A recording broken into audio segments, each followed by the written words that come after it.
and it was 37 degrees. Oh, And dear. we just wanted to see as much as we could. So we were traipsing about in the boiling hot weather. And then we went to Lake Orta.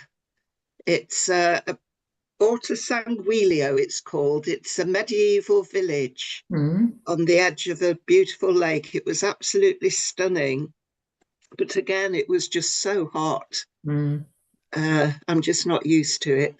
Well, that's the So, reason to sit under an umbrella and drink lots of long, cool glasses of whatever you oh, choose. I did all of that. All But I right. was with the girls, I was with my daughter and my granddaughter, and they're full of energy, and I didn't want to let them down. No. So I just had to keep going, Well, yeah, that's one as you challenge. do. That's it, of Yeah, course. But it does get tiring as we yeah. get But older. coming back, the plane was delayed. We were sat on the tarmac for 2 hours. Mm. Oh, And then we got back to Manchester Airport, and the train to Arnside was cancelled. And the ones after that, because of the heat, and it was hot at Manchester Airport. It was 30 degrees. So that was quite an horrendous day. We had to get a taxi home. all right. If you remember, Anne, you and I had to get a taxi once, didn't we? Yes, that's right. Yeah. But Yes. Can't rely on the transport, can you, at all? well, it doesn't seem to be able to cope with any kind of weather. Mm. If it's too hot, it can't cope. If it's too cold, if it's windy, it just doesn't cope with any kind of weather at all. And they haven't got enough staff, they sometimes don't have a driver, do they, or something for the train, and that Yeah, kind of thing seems to happen. It's Well, yeah, if we abolished politicians, we could have them driving the trains. That's a good idea. yeah. Would they be any good at that? Mm. Do we have any redundant They'd probably archaeologists? be trying to change the rules. Hang on a minute. Oh God! Hang on. I'm not redundant archaeologist. Well, I just wonder if you knew any, then perhaps they could drive trains. I could drive you up the wall. Aye, aye. Good evening. So anyway, I'm drinking a really healthy drink, Dr. Pepper. Oh, my granddaughter likes that. Did she like all the little fiddly bits? She liked. We just got home, and your parcel was on the doorstep. And so, first thing the next morning, I said, "Oh, I've got a present for you, Jasmine." And so she was very excited. And she liked that it was all in separate little parcels, lots of different things. And yeah, she was Good. really, You really can pleased. thank Michelle for that. Yeah, good. Yeah, That's good. That's good. That's good. yeah, See. Associating with me, you sometimes get wonders brimming on the yeah. desks of despond. I know the thing that you were most excited about was the stamp, and that's the thing she was Yeah, least I was. excited Because it's Queen about. Victoria and stuff. No, that was Say the that thing again. she was least excited. She was most excited by the teeth, Stegosaurus teeth. If Drina's youngster likes stamps, then you could sort of do a little bit We of a could do a swapsy. deal, but I've got a bag of coins for Drina. Is she Oh, there? all I right. can only see her ceiling. Is Yeah, she hiding? Is Drina's she lurking somewhere? Drina's always lurking. She's Oh, a there lurker. she is. Hello, Drina. Hiya. I tell you what, it's a Right. weird mix tonight. We got no Andy, we got no Roger, we got no David, right? Yeah, so we've got so we got dodgy Judith and wonderful Drina, wonderful Loads of Margaret, women. Loads of wonderful women Anne. then. Loads of women, yeah. So I just anyway, we'll go through everybody. So any other news from you, Margaret? Well, I saw in Milan we didn't see a lot of old Roman stuff, but I did see a column of Corinthian columns, 12 of them. Mhm. which was Oh, really very nice. odd to see the old, because all around it is very modern Yeah, buildings. yeah. And it's like a square where everybody meets and has a drink. There are cafes there. And these amazing, really very tall, I don't know how tall they were, Hmm. very high, 12 of them, I think, with an arch in the middle. Did you see the spot where Clara Tassi and Mussolini were? No, No, you didn't go. You didn't see that bit. All right, we fair enough. went into the Duomo, the cathedral, Hmm. which was very atmospheric. So the Um, Roman Corinthian columns and a bit of medieval sounds great. well, where we stayed in the lakes, Lake Orta, that was a medieval village, all Yeah, little cobbly streets and yeah. very ancient buildings and an island with a monastery on it. Oh, And nice. I just wondered, on these islands, they often sent lepers to them, didn't they? Yeah. Yeah, I just wondered if they'd sent lepers there. You never know. They may have. Although, they may have sent people like me who's growing a beard for maybe going off to Hong Kong for a month, but that's life. Ooh, Um, yeah, cool. I'm still in the runnings to be Santa in Hong Kong for a month. So there you go. why Hong Kong? It's where the money is. Big department Have you store. got friends over there? Wink, wink, nudge, nudge. Say no more. Friends I in can't high say anymore places? because I'm in the runnings. I don't even know. So Oh gosh. I've been asked nicely. So there you go. Yeah, so there you go.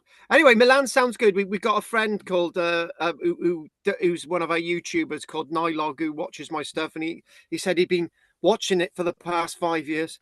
And he said he's going to Milan very shortly as well. So to look for the lost civilizations of the Tartarians.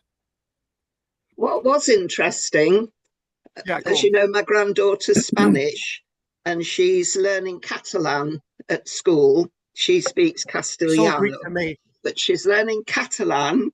And she said Yeah, she could understand the Italian because it was very nice. similar to Catalan.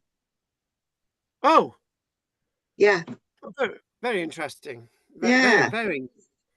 And we didn't expect you were going to say that. Oh, very interesting. yeah, there you Nice. go. There you go. Cool. Love it.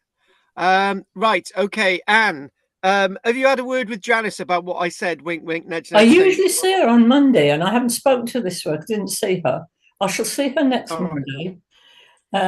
I did try and phone her, but she wasn't in when I tried.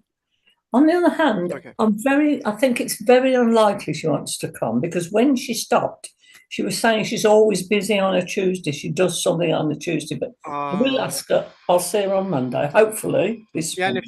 if she I wants to usually see her on Mondays. if she wants to renew a membership, then just Yeah. that's another thing. So fair enough. Any other news from you, Anne? Not really, only things I've been reading that have been interesting. You know, Okay. I'm very interested in food.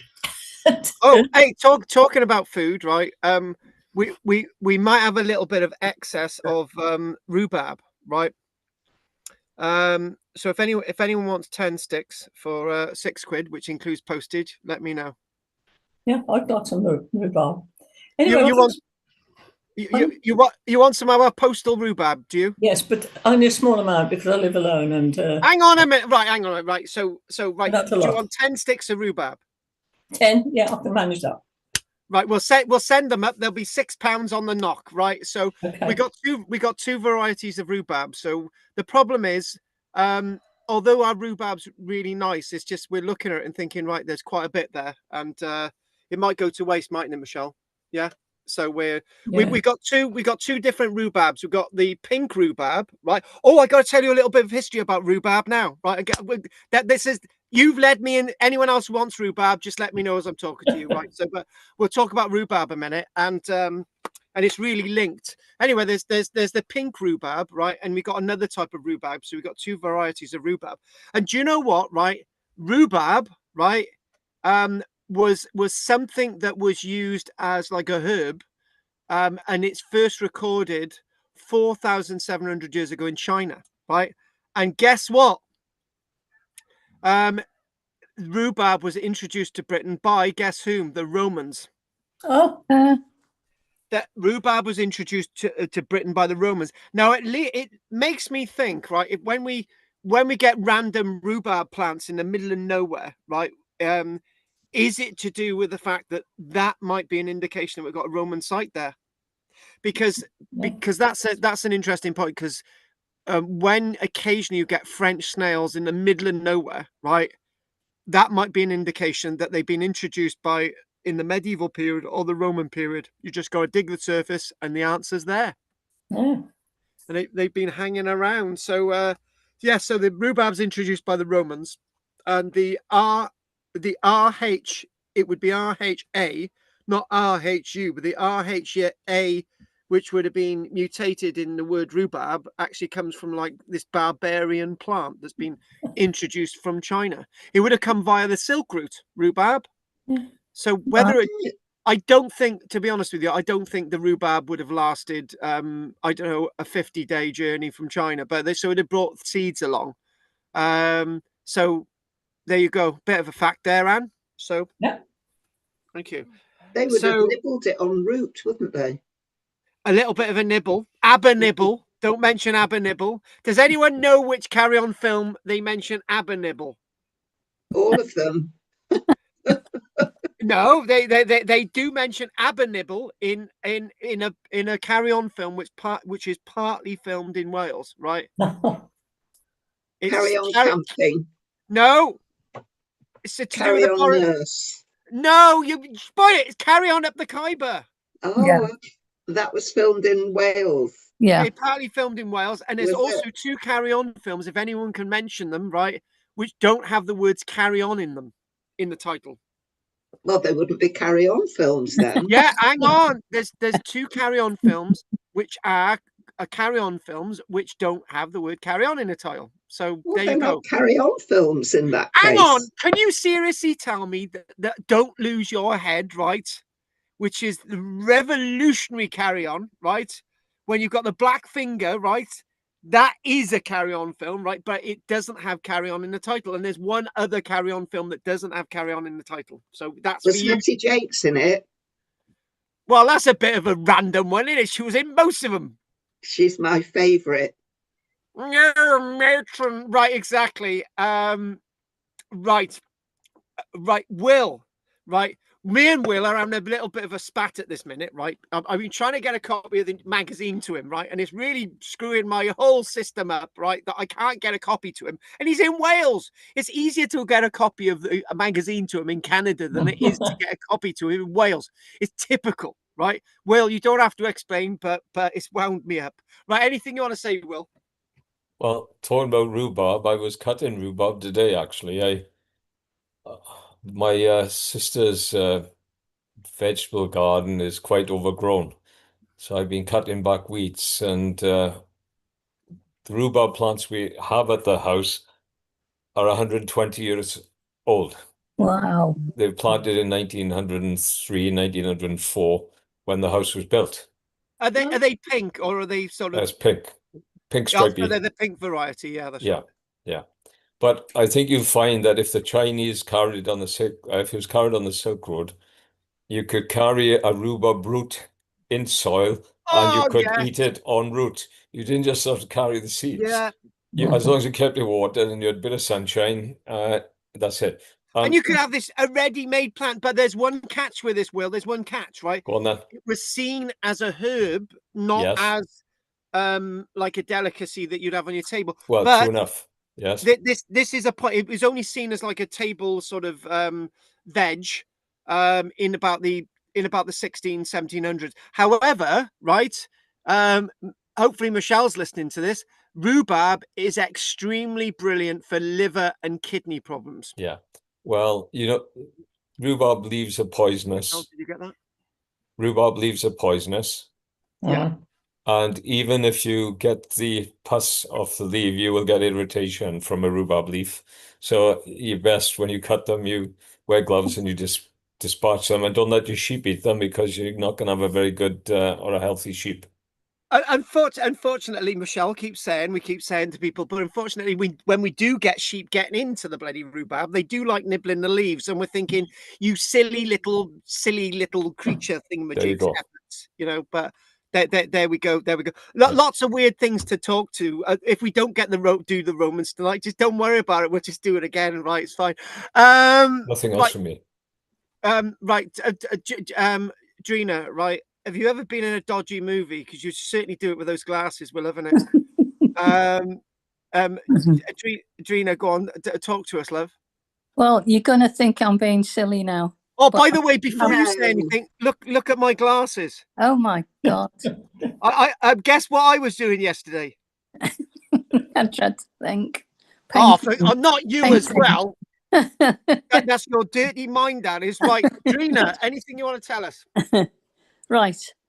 I saw an advert for a ball-shaped thing that was made out of string quite tightly, and it fitted over the top of a support for a tent. Right. And I was thinking of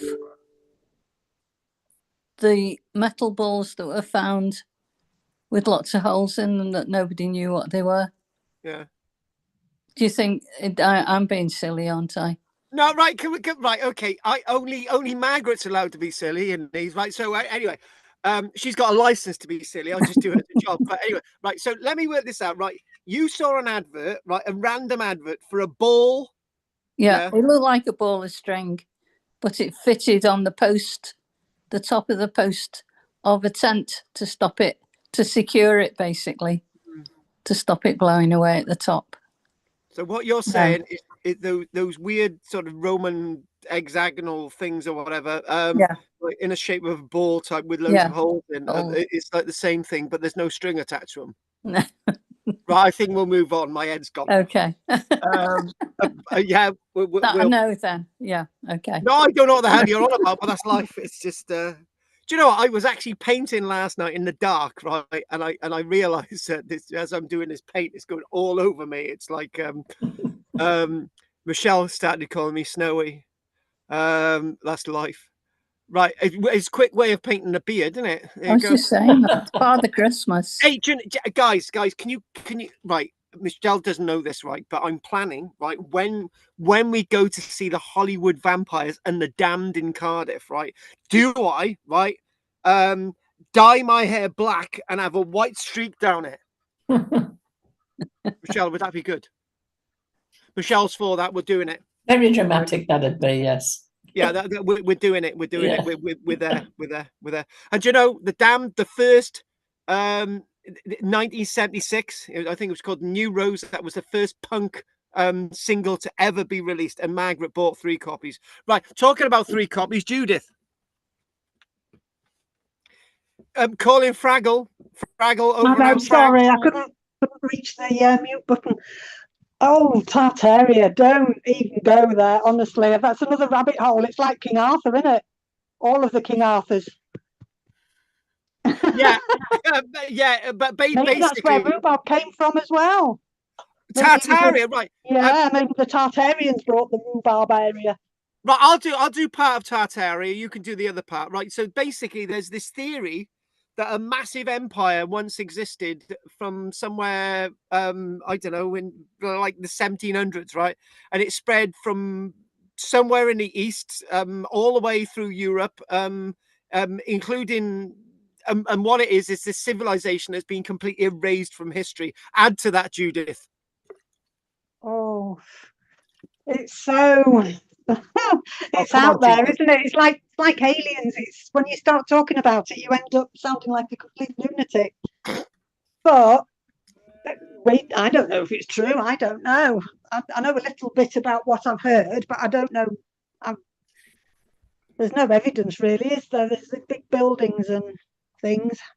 And there's technology, the pulling electricity out of the air technology. I mean, I don't know.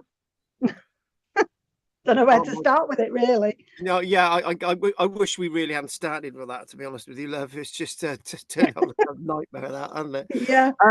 Right, okay, we are going to get started. It's going to be more bizarre tonight than usual. or somebody's put something in the chat box. It says pink rhubarb for me, please. Right, I'm not That's going to. me. Thank you. Oh, for God's sake, you're supposed to keep a secret. It said if anybody wants some, and I couldn't get a word in edgeways, so I thought I'd put it in writing, and then I can't forget. It's not my fault Drina wouldn't stop talking. Don't blame me. It's not Trina's fault. Right. Okay. Right. So Judith will do some for you, because what it means, it allows us to get some. The problem is with rhubarb, right? You've got loads of rhubarb there, and you just let it grow long, right? And then you lose the new growth. So by us now sending a batch out, it means that we got some nice new growth going into the next few weeks. That'd be really good. We had some of the, didn't we, Michelle? It was really nice. Yeah. So we had some. So what I'll do, I'll send you guys a variety of our non-pink variety, and you can have some of the pink stuff, and so it'll give you a little bit more sort of texture. We had some the other night, and we had and it was the pink stuff. We had some with a nice bit of custard, and that really went well. So this will allow us now to get these out, and that's what we'll do. Brilliant. It's So a vegetable, though, isn't it? We eat it as a fruit, but it's a veggie. yeah, it's a really weird one. That, yeah, it is. It's a bit like a a banana, really.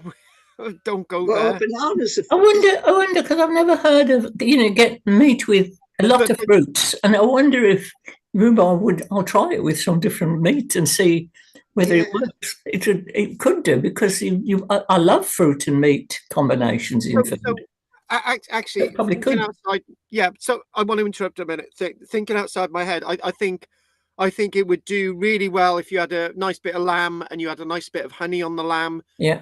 And you added some, because the rhubarb would break down, wouldn't it, as you cooked it, so that would sort of spread over the lamb. Right. I'm actually a vegetarian, but I can't digest meat, so All right. Yeah. But I'm thinking a nice lamb, a nice honey, a nice bit of rhubarb. Yeah. And seeing as it's herbal based, you need Yeah. to put some herbs in there. So I think that would work quite well. It could also go into a casserole where it broke up, and it would then. Really? Yeah, I think if you broke, Oh yeah. I think you could, and if it broke up, it would make the sauce very different. And yeah, Like a very different sauce, wouldn't it? yeah, because when you get rhubarb, it's really stringy and really soft, stringy. Yeah. So that would really go well in a casserole. Yeah, that'd be Yes, good. I think it would. Stew on a But casserole. the thing is, I've never tried it, so I'll have a fiddle with it when I get the rhubarb. See what it'll do. Well, don't tell Margaret. She'll force her youngster to eat all this stuff. Just thinking, there's lots and lots of vegans and vegetarians these days. Yeah. And they tend to, their children and grandchildren are the same. Yeah. I'm just thinking it could be the start of a new species. In hundreds of years, the shape of their skulls will have changed because of their diet. But I would. We're actually into the history and archaeology a little bit, because I would actually argue that you might be seeing it, but down where I am, people who are vegetarian, there's less and less vegetarians. I know we're not allowed to mention this in front of Van, but when I go to McDonald's as a little treat now, less and less McDonald's do a vegetarian option, right? There used to be 2, they only do 1. And also lots of the co-ops in our local area are stopping having, for example, cheese and onion pasties. They're only meat ones. So, and but back on the other thing, when you're talking about generational thing, because what I found with my children, it would be like, I'm a vegetarian, but they would be eating meat. Right. Or you could be the more extreme, where the children are just going on to the vegetarian.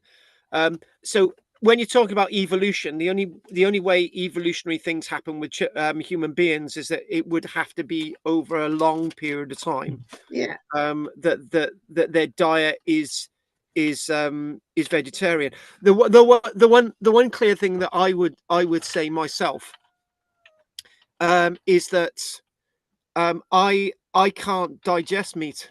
I really struggle digesting meat. And this is what this this is what's happening to my system right now. and Andy's just sent me something. Hi, Carl. Can you send me the link, please? For some reason, my phone says the address is wrong. Oh my God, guys, we're gonna have to try and help Andy a minute. So somehow, right? This has happened a few times recently. So I've got to get the invite code, which is, oh, hang on a minute, guys. I don't know what I'm doing a minute. Again, it's a different technology. Right, so copy invite link. This is a bit of a shock. I've only gone on to do this with Andy. So so what we're going to do. Do you want to try giving him your meeting number? Oh no, he just needs the link, so I'm just going to get that to him. Hang on. I just need the link. Okay. Right, and I've just got that to Andy and gone.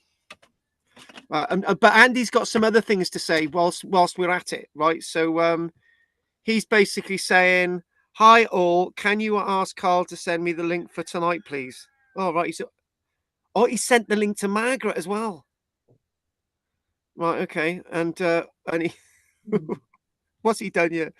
Right, he sent the link to Judith, everyone to get me the link. So guys, I don't know if one of you can tell Andy that I've sent him the link, then I will. I'll just send Andy a text a minute. So I've just sent the link. So we're going to send Andy a text saying, "Andy babes, it's gone." Right, hang on a minute. Yeah, we've had this a little bit recently. I don't even know what I was then. I've gone off. We've gone off to everything now. So I just sent. I don't know where David is tonight either. So Andy, look at email for link. Right, good. Anyway, we sent it. It's gone over. It's there. Right. So hopefully, I've put it in the chat if that helps. What's that? I've put it in the chat if that helps, but you'd have to be in the chat to see it, wouldn't he? So yeah, I don't know whether that's any use. Sorry, I haven't got his number. Actually, hang on a minute. Stop a minute. That's a different link than I've got. So I'm going to copy that. Yeah, it's different. Right. So I'm going to send that to Andy as well. Okay. Right. And that password that you've got on the screen does not work for me. I had to use in a 6-digit number. Yeah. 450981. Yeah. Right. Keep that thought a minute. So the password is 450981. You know, you're not supposed to give that out. It's tough. We'll have all types of weirdos on you. Well, change it next week and send a new one around. I was going to say we'll have all types of weirdos on you, and then I just sort of realised what I just said. Yes. You're not a weirdo, Anne. No. Right. Anyway, so it's all for the good of the country. We're gonna crack on, right? And oh yes, I'm going to mention, right, the usual thing which we've already mentioned. Anyone who needs to pay the class fees thingamajigs, I know most of you have already done that, but don't forget to get the class fee things over to me. So you know, the usual £50. So I've mentioned it. It's done, right? Yeah. Before I actually go on, I decided not to do part 2 of Fishbourne tonight because a few other things have cropped up. So we'll be doing Fishbourne again. And I wanted to sort of do a few other odds and sods, including the bathhouse at Silchester, which is pre-Roman. And I wanted to mention that. Oh yeah, I don't know if you saw it, but I sent the Judith video out about the Newport Roman villa on the Isle of Wight, right? Judith is extremely upset that I could not find the video of the Pooh Museum on the Isle of Wight either. So I haven't posted that one. Right. Okay. So let's go on to this. I don't know where Andy is, but we've done our best, and we've.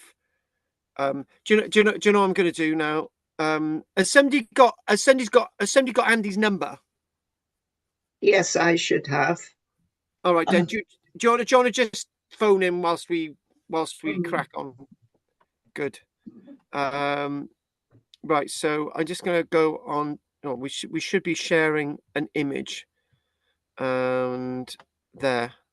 Share. Sharing is caring. Isn't it? There. What are you looking at on the screen? Yeah, Film House, West Wales. Go on, say that Welsh word again. Go on. Tia Film. Go on, say it. You said it right. It's not that difficult after all. Right. Do you know what? Do you know what? This led me on to this image this week, led me on to thinking about Emperor Caligula again, right? As you know, guys, I'm obsessed with Emperor Caligula. And look, when we've got, hang on a minute. So I found this online and I thought, right, okay, this is an anchor, right? And it goes to say that this photo shows one of the anchors of the Nemi ships, right? We now know that there's another Nemi vessel on Lake Diana, which is Lake Nemi, right? And these pleasure bars were constructed in the reign of Caligula under his sort of patronage, right? And that led me on to thinking again about Caligula. So we haven't found the other anchor, but it's saying there are two types of Nemi anchors, both made of wood and metal. So basically what we've got is this one is wood with iron tipped flukes. And those there are the iron tipped flukes, one of which can clearly be seen directly in front of the man. The stock was made of lead to help the anchor sink. The other type of anchor found was made of iron bars sheathed in wood.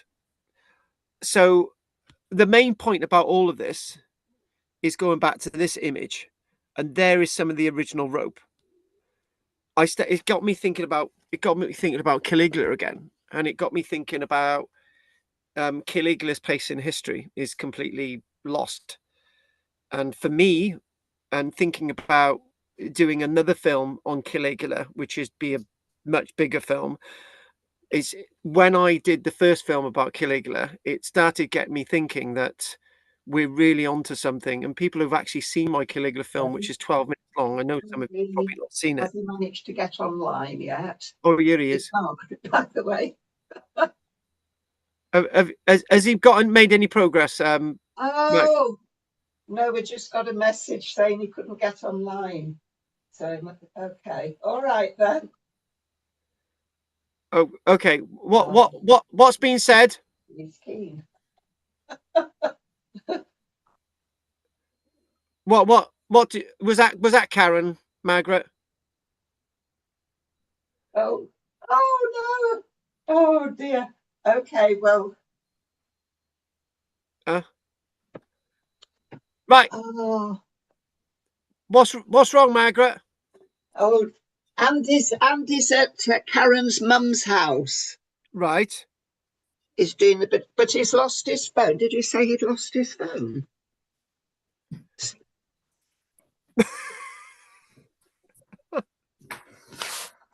Anyway, we're going to crack on, right? Oh, it sounds a bit complicated. Okay, yeah. Right. Have we got it sorted? Anyway, let's crack on. What this thing about Caligula being lost in sort of history, we've got these two boats that were uncovered by Mussolini's archaeologists in 1928, 1929, into the 1930s. They actually drained the lake to raise these two very large boats that were at Lake Nemi, Lake Diana. And these one were unfortunately lost in the Second World War in 1944, but they've actually found a third one. But these had these massive anchors, and you can actually see some of the rope on one of the anchors here. So the whole point of looking at this by complete accident, it started making me think about Caligula again. And it started making me think about the things that he did have built in his reign. Having 3 boats on Lake Nemi that were basically used for plays and miniature battles and all sorts of things. I know that sounds like sort of opulence, and I know that sounds like somebody who might be in another mind, right? But these things were built in his reign, and amongst lots of other things, and it really got me thinking about Caligula again.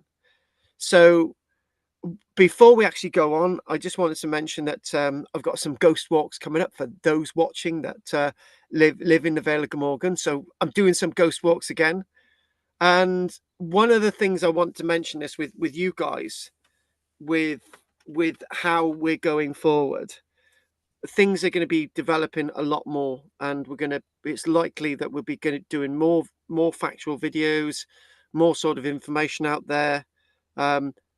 Obviously doing what we're doing on a Tuesday and a Wednesday with you guys, and probably more magazines will be sent out. So I know some of you have recently got the recent magazine, but there's lots of things happening out there. And I just wanted to ask you guys something, right? Those that have just had the magazine sent to you, would you prefer the front looking like this or the frontage that you've got on the current magazine? Who's had a copy of the magazine? Have you had one, Margaret? Margaret's not there. Has anyone had a recent copy of a magazine? No, No? no. Gina, have you had one recently? No, I don't think so. Right, okay. I think you're on the batch that's just gone out. But anyone, the magazine color is really colorful and so on, and we just thought we might be changing the cover to look a little bit like this, but we haven't made that decision yet. But if something like this comes to you in the post, then you know what's going on. Right, so this thing about this whole film and this whole talk about Caligula, right? And these are possibly some image that you may have seen. These are some images that you may not have seen. But we're thinking of when we did the talk on Caligula, this is in the video. And this is an image of these coracles.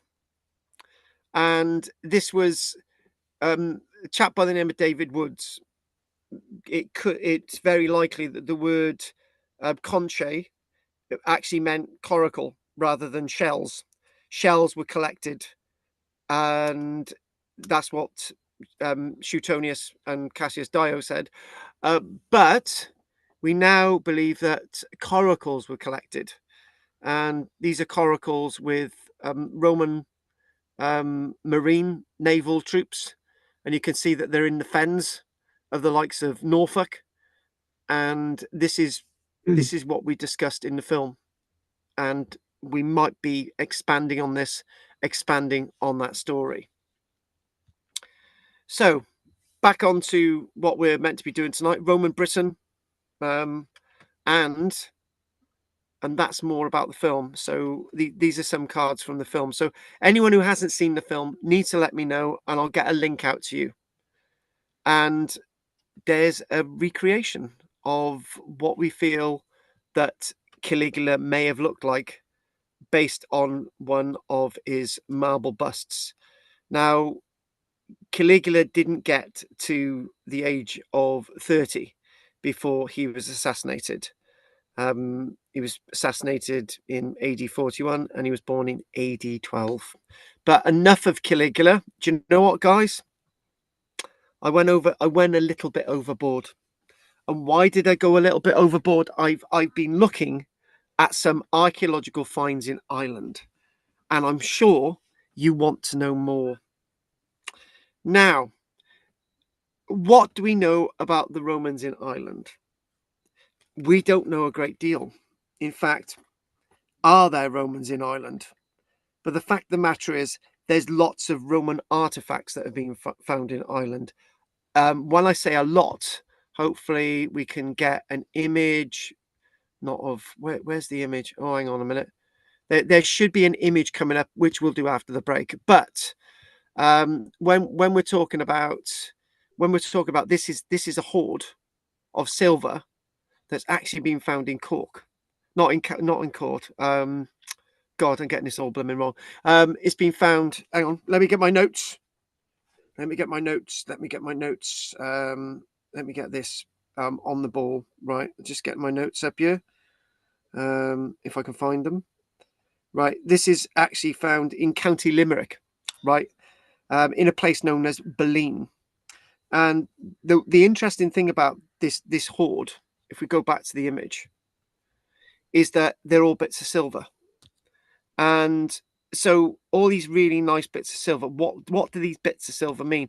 And when I started looking into the amount of archaeological finds that have been found in Ireland from the Roman era, there's hundreds and hundreds of them. And we also discuss the archaeological finds near Dublin called Newgrange, right? And I do believe that Andy's just joined us, which is absolutely brilliant. And there we go, Andy's joined us. So we're going to say hello to Andy now. Andy, have you just joined us? Hello, is that you, Andy? No, whoever it is, fair enough. Right. Yeah, it is. It's Karen's phone, Karen Pringle. Okay, but it is there. It is, yeah. Hi. That's good. I'm glad he's there. Finally, sorry guys, yeah, it wouldn't let me go. Andy, you completely ruined the lecture tonight. We've used up most of it trying to get you on. You ruined Will's life because he's gone over backwards using the technology. But Andy, you've come at the interesting point, right? We were just talking a little bit about Caligula, and you know, the film, but yeah. I have been in contact with the National Museum of Ireland, and it's opened a box of vipers. And as I was saying, there's hundreds, if not thousands, of Roman artifacts spread across Ireland from north to south, east to west, from Newgrange over towards that area, which is County Limerick. They're all over the shop, and we've got some finds to show you today. These ones, absolutely stunning.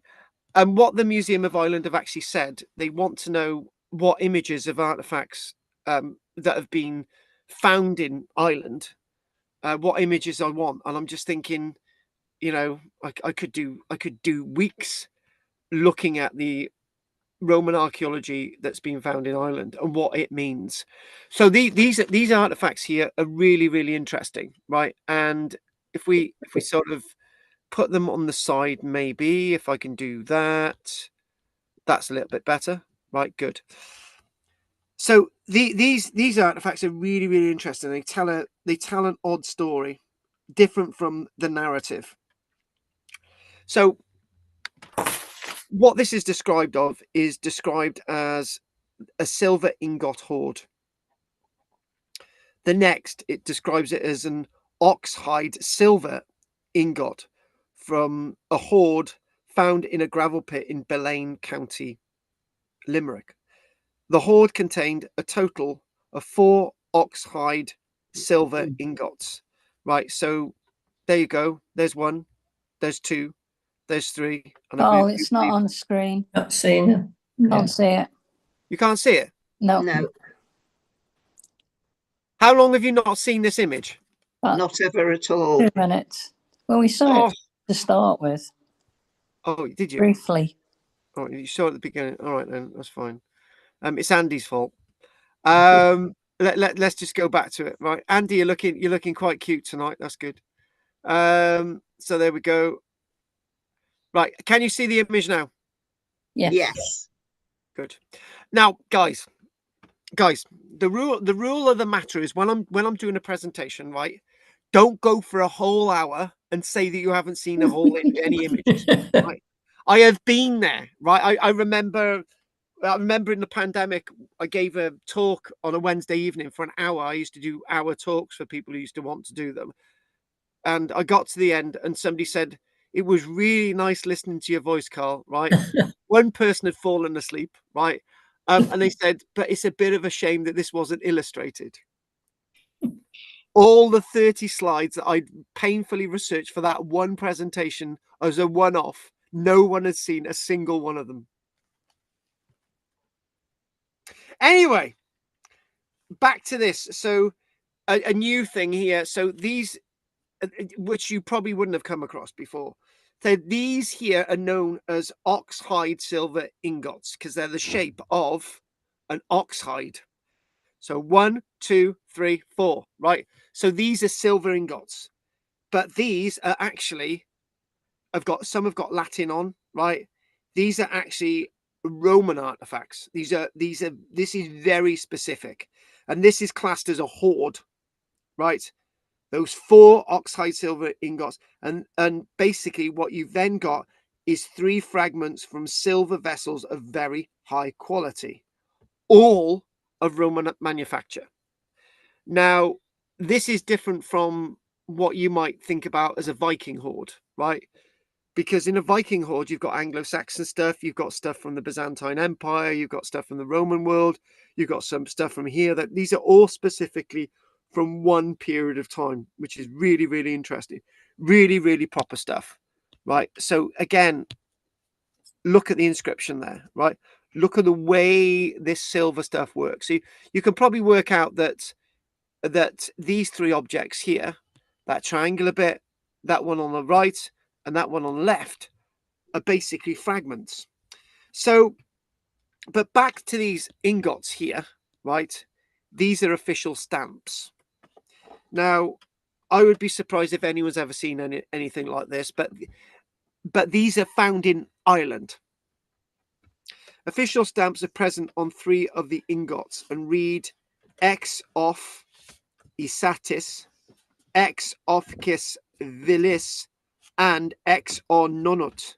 So in other words, there are 3 ingots, right, with 3 different stamps on them, right, and they're oxhide ingots.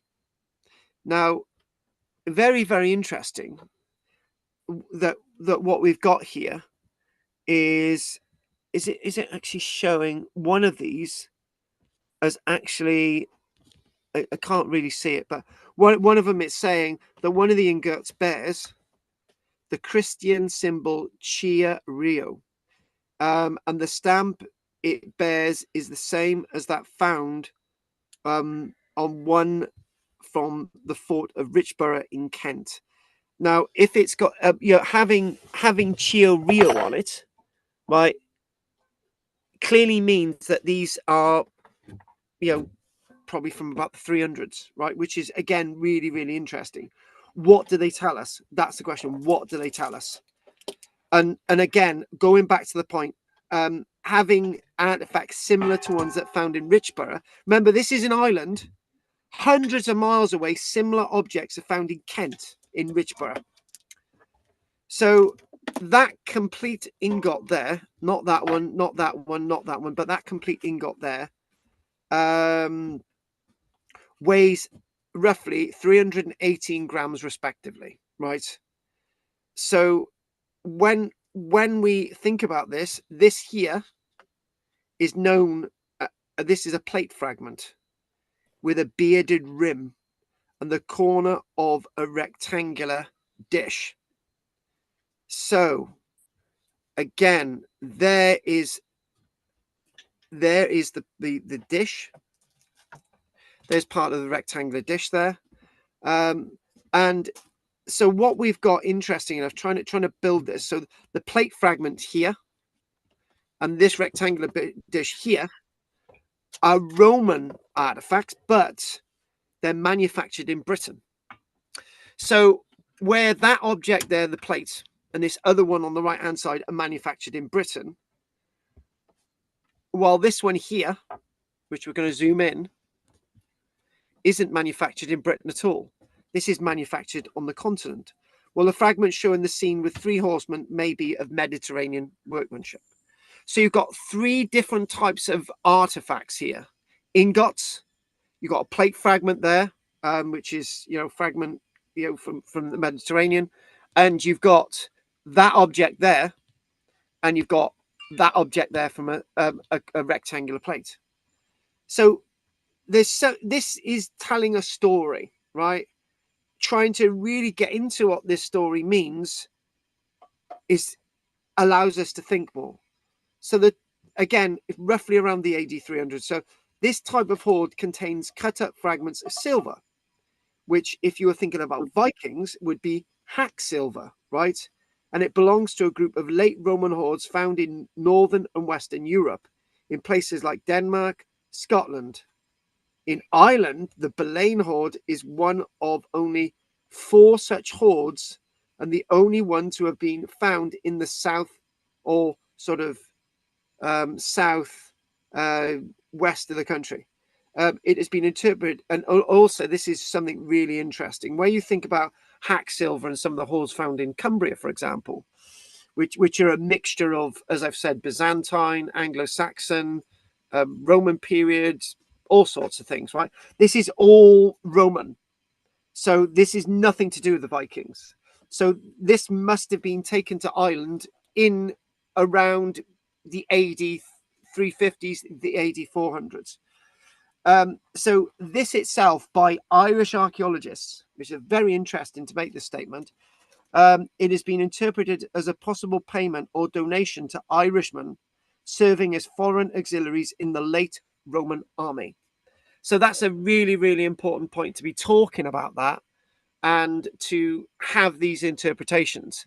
Now, again, when where's my map? Right, I've got a map here. When the museum in Ireland said, right, where do you want to look for artifacts? I basically gave them a few.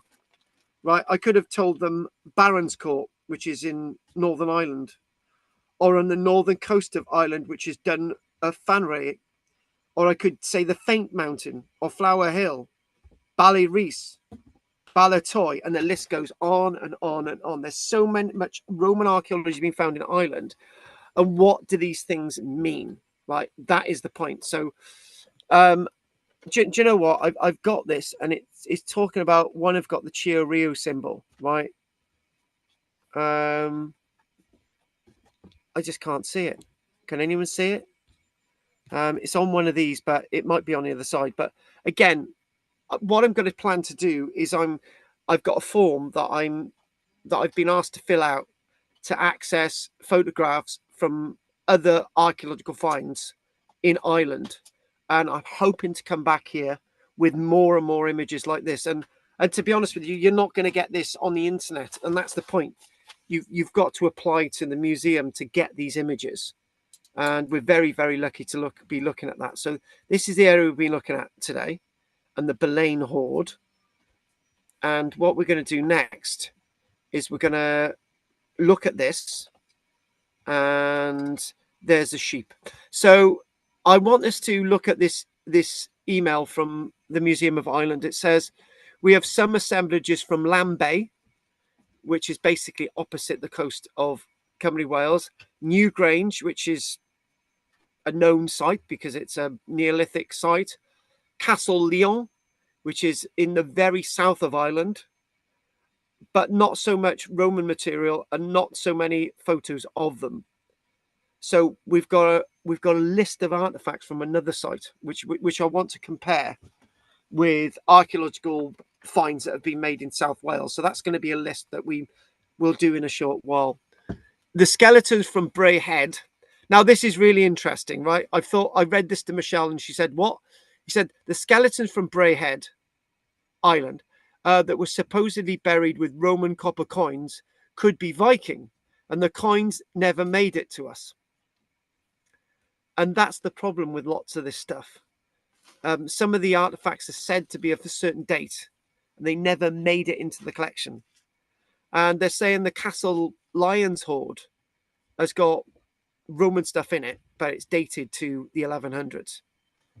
So, and it's saying you are missing probably the best site, Dramana. Now, I didn't want to do Dramana tonight, and it's simple because we've mentioned Dramana, but I was looking at the list of finds made in Dramana, and it's more than anyone will admit to being found associated with the Roman period. And again, that's a really interesting point.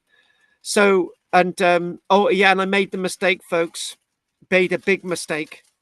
I said I wanted to compare the finds in Ireland with the mainland, and in Ireland they don't refer to the mainland as Britain. They refer to the mainland as Europe. So there we go. Keep in mind, most of the object probably didn't come straight from the mainland to Ireland, but via Britain. So that's a mistake I won't make again. So whenever you're speaking to an Irish person, you're talking about the mainland, that's Europe, right? you've got to specifically refer to Britain. Right, so the list I want us to look at, and then we're going to come back to this after, we're going to come to a little bit of a map after the break, which I've actually just taken a photograph of some of these finds in Ireland. And again, I didn't want to do Fishbourne again today, even though we didn't complete it last week, because I want to put more into it, and I just thought I'd leave that again. Now, this is a really, really interesting list. Now, if anyone knows about the site of Newgrange, as I said, it's a huge... it's not too far away from Dublin, and Newgrange itself is a huge Neolithic site, right? But they found a lot of finds at Newgrange. As you can see, this list, this is provided from the museum. So you've got Newgrange here, right? And it's saying, so if any of you actually got a copy of my book, which is Romans in South Wales, you see at the back of the book, which is page 139, you'll see the Roman Emperor Magnetius, right? And I just want to do a little bit of a comparison. Now, this is near Dublin, Newgrange. It's a Neolithic site. What are these finds doing associated with the Neolithic site? They are there, right? And I will open up and tell you why. When you think about lots of Neolithic sites and Bronze Age sites across Britain, if you look at the archaeological reports, there's lots of Roman finds associated with them. It's almost as if the Romans, in a way, or the people... Now, that's a good point. We'll do the first bit. It's almost as if the Romans, in the way, acknowledged these Neolithic sites, which were thousands of years before the Romans. But I've just used a red herring. The people who are actually leaving these coins are not Romans from Rome. They're actually Britons who are now in the Roman Empire, leaving coins at these sites for their own ancestors. So that's a good differentiation. Now, this stuff here is massive, right? And why is this interesting, right? If I ever go through a list of Roman coins in Britain, right, most of the coins are bronze. And if best, they are silver, right? As you can see, there's a few gold coins on here. And these gold coins are very, very interesting. And they're very, very interesting because when you look at the period 286 from Maximian, right, those coins are usually bronze, which we find in archaeology. At this site in Newgrange, they happen to be made of gold. So if I compare this with my own book on in Maximinius, which is Maximian, we have coins found in South Wales associated with this emperor in 3 localities. I'm not sure whether they're gold or not. It's unlikely that they're gold.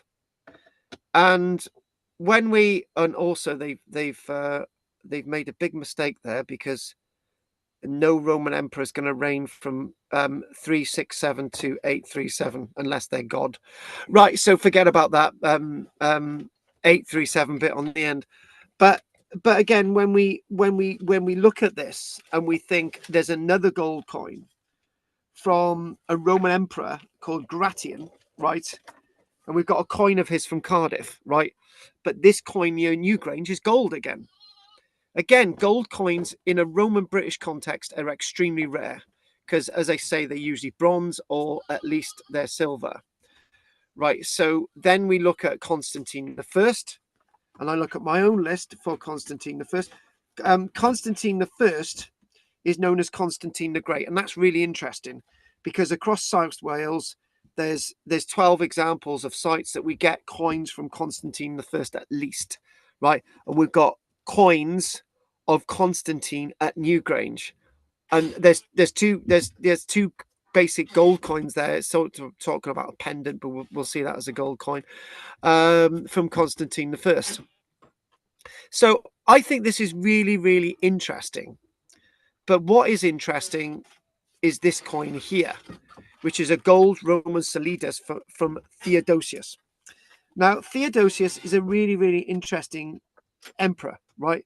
No coins from Theodosius have been found in South Wales that I'm aware of, but a gold coin from Theodosius found at Newgrange. Again, what does this all mean? This means that there is a need and requirement and usage of gold and silver coins in Ireland, particularly the Newgrange site.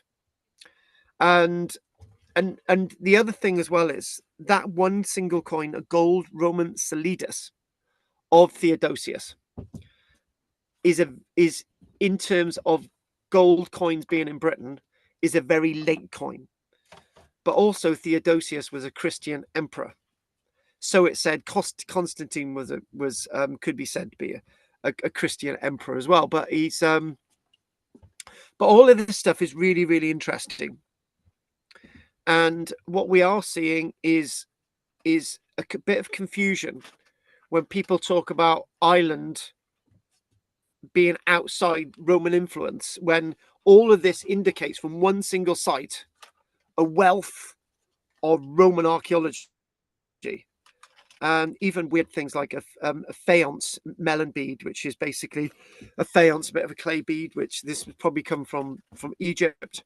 So, and we've got a penannular brooch, typical Roman brooch. You've got silver Roman finger ring, another silver finger ring. You've got two on this. So I thought I'd just sort of bring that into it, a little bit of discussion. So I'm just going to see now, have we got another image after that other than my little sheep? So what we're going to do, we're going to take a little bit of a break, and because I've got to go out and feed my sheep, as well as Michelle's probably going to make me a cup of coffee and give me a cuddle. Oh, isn't that lovely? And let's see where we are. And we haven't actually asked Andy if he's got any news for us tonight. And we've been talking about wonderful things tonight, including rhubarb. Did you know, Andy, rhubarb was introduced by the Romans? Right, okay, so we're going to take a break now, and we're going to go back over to me, and we're going to stop the share, and we're going to now find out if anyone's got... Oh, well, we'll start off with Andy. Andy. Yes. Would you like to say something lovely? No, I'm all right. I'm sorry. I had my phone packed up on Friday last week. Just stopped dead, and as I was about to go over to Lincolnshire. So Karen very kindly lent me another old one, so my SIM card fits in, but it of course will only let me use calls and numbers, but everything else won't let me do anything. So, and I'd emailed myself the link, and it won't open in Safari for some reason. So I've just downloaded Zoom, and it's just you sent the link again just at the same time, and it opened it. So sorry about all that. I got to be honest with you, your iPhone link tonight is absolutely impeccable. It's the clearest I've ever seen you since I last gave you a hug in the flesh. So yeah, we were talking about a few unusual things before the break, but we are going to look at the Silchester bathhouse after the break, and a little bit more about Ireland. And yes, so anyway, if you've got anything else from you, Andy, we're gonna crack on with no Roger tonight, no David tonight, because Will upset the both of them last week. Talking about Will, anything you want to say? Right, I just looked it up.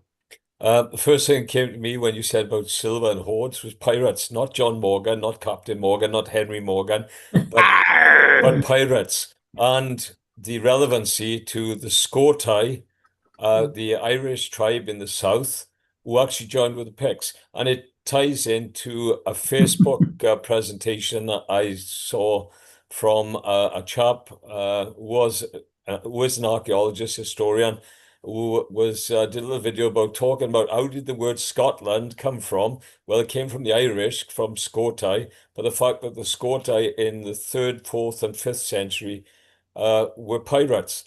St. Patrick from Wales was kidnapped at the age of 16, moved to Ireland, imprisoned for 8 years before he escaped and became a Christian martyr, etc., etc. So I think the pirates, if you think about pirates capturing people, one stealing the plate.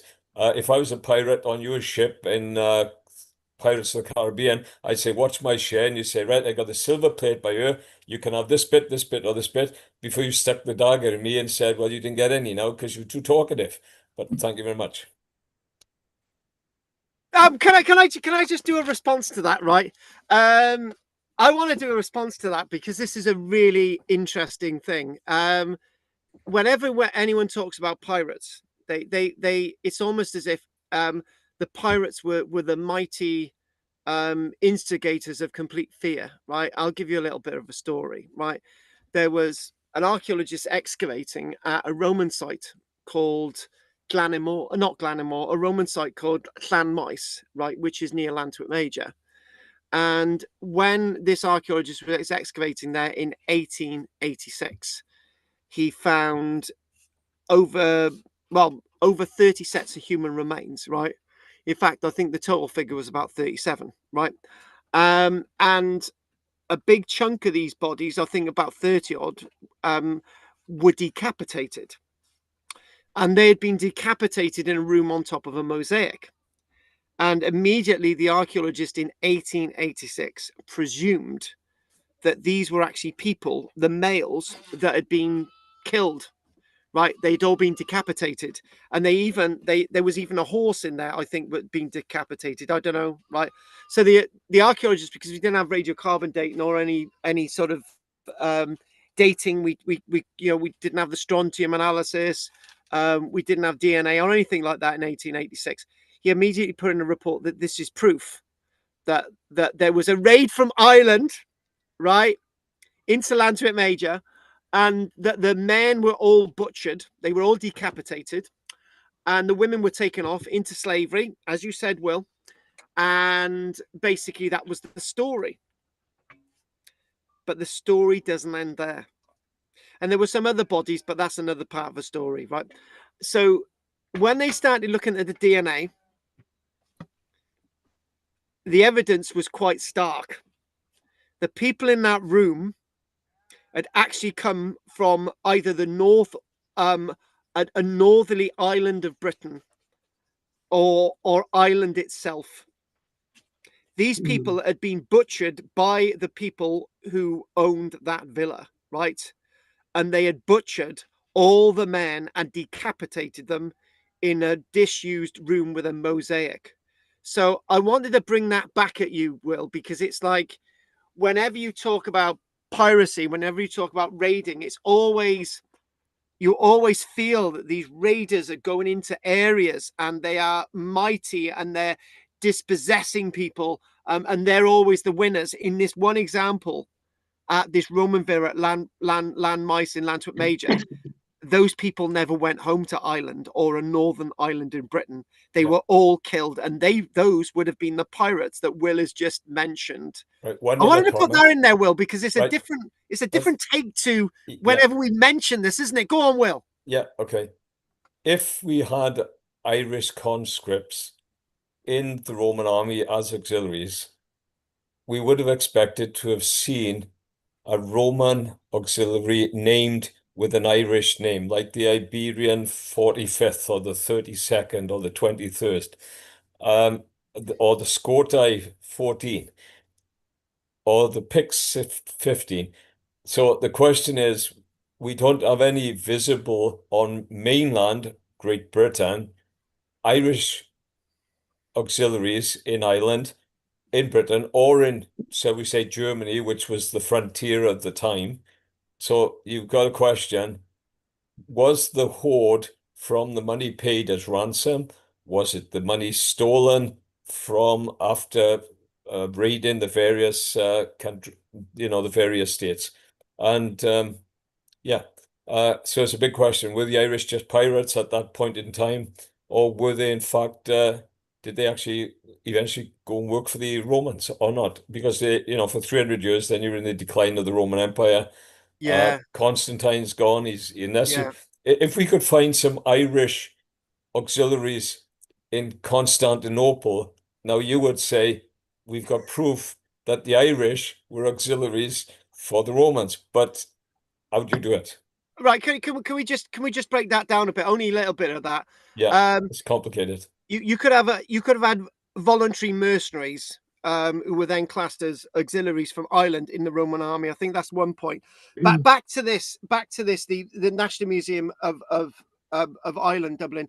and we'll requote this. It says it has been interpreted as a possible payment or donative to Irishmen serving as foreign auxiliaries in the late Roman army. So in other words, again, reading that again, interpreted as a possible payment or a donation to Irishmen serving as foreign auxiliaries in the late Roman army. And I think what I'm going to do is I'm going to leave that to the Irish to make their own interpretation there, and back to you, Will, on that. But I think we are still not really understanding the Roman world as much as we think it is. We can look at the thousands of books on the Roman world, right? But there's lots of photographs. There's lots of people really wanting to come into it. But there are some really, really good books out there, and one I'll be using more often soon. And some of them just look at this evidence and say there are gaps. And it is when we think about Fishbourne, and oh yeah, I don't know if this was Judith or one of you guys, but it was like, what about Brading? Brading Roman Villa has got similar evidence to Fishbourne, that there was something at Brading before it become a Roman palace or a large Roman villa, right? And that is more along the edges, is that where the narrative is really slowly changing, right? And it's always been there. It's not a political narrative. The information has always been there, but it's bringing that information out. I'll give you I'll tell you a little story, another little story, right? When years ago in the 1980s, they found this Roman site in Barry, and it was decided politically that the Roman site had been built for a specific period or a specific time based on part of the evidence from roughly 286 to roughly about AD 300, right? Because we got coin evidence, and then in a short period of time it was constructed and it was demolished. And the archaeologists put that in their report, and they made out that it was specifically built only for that purpose, right? So it meant that they could get funding, and they saved the site, and the site is still there. But if you look at the back of the book, it also says that there was a site already there, right? But it was redeveloped into this sort of Roman official building, right?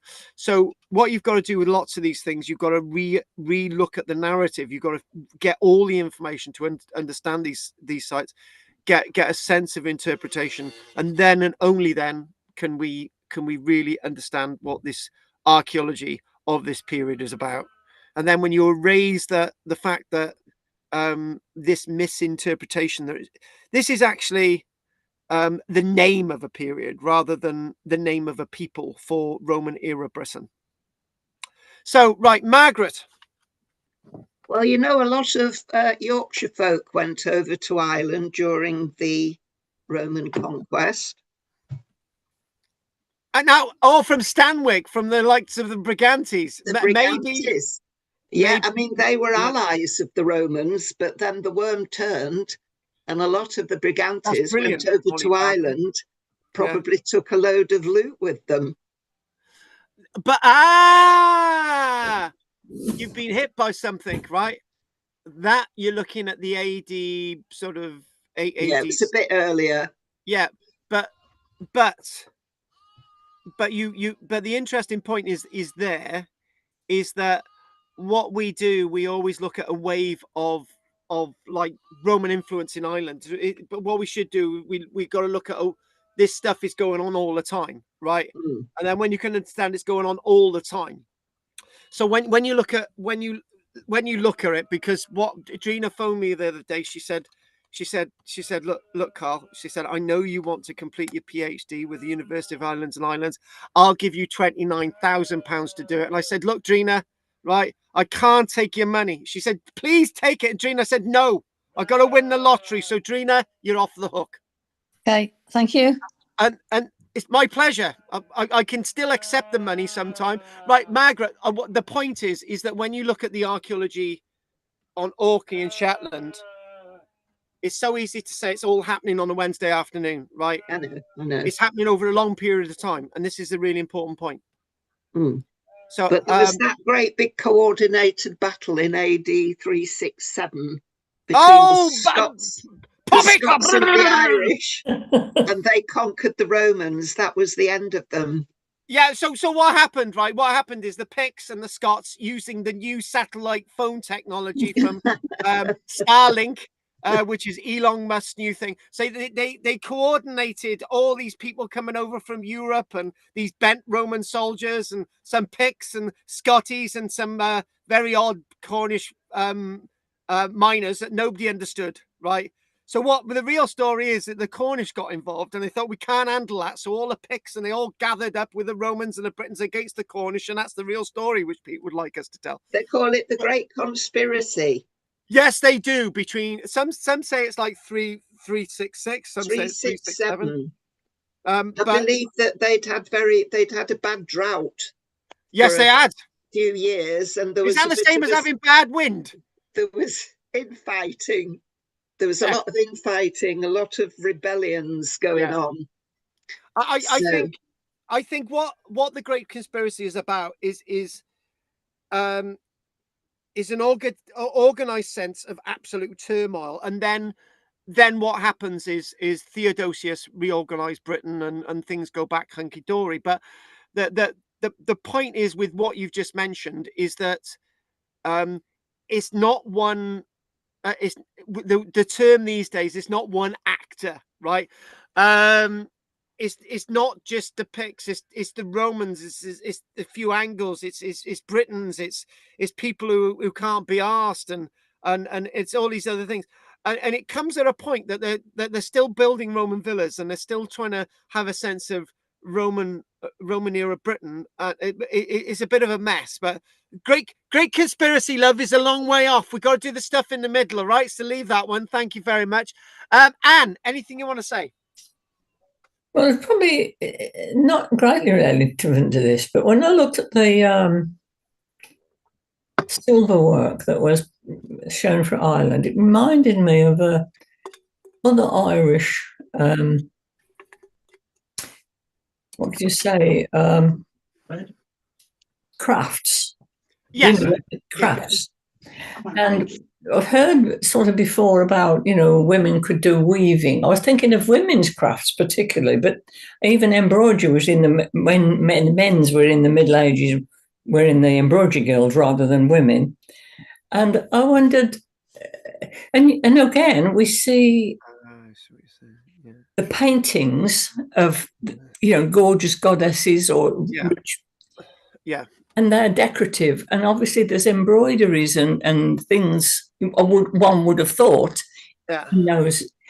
I wondered if anything's known about how those labour was divided, whether, or how that came about. It's just, I know it's so different from what we've got now, and things were different at different times. Whether anything's known about that at Roman times. I think you've hit.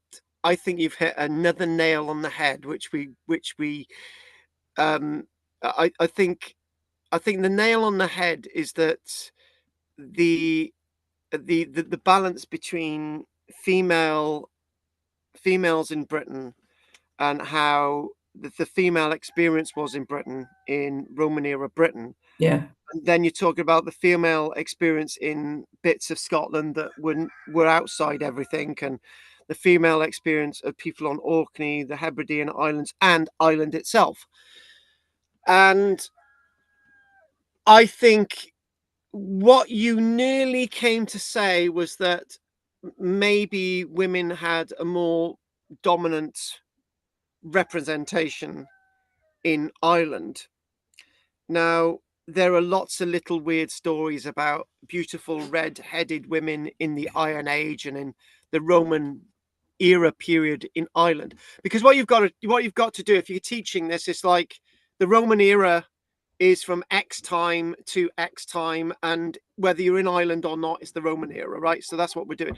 But one thing about women had a really powerful meaning in Ireland, and this is why we actually see absolutely beautiful red-headed women who have been sacrificed in bogs, right?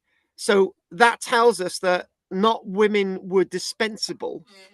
Women were used to appease the gods because they were powerful, right? And so I think the overall direction that we go in when we look at women in Ireland, they have a different purpose in society, like women have a different purpose in society in regards to sort of Viking society and elsewhere.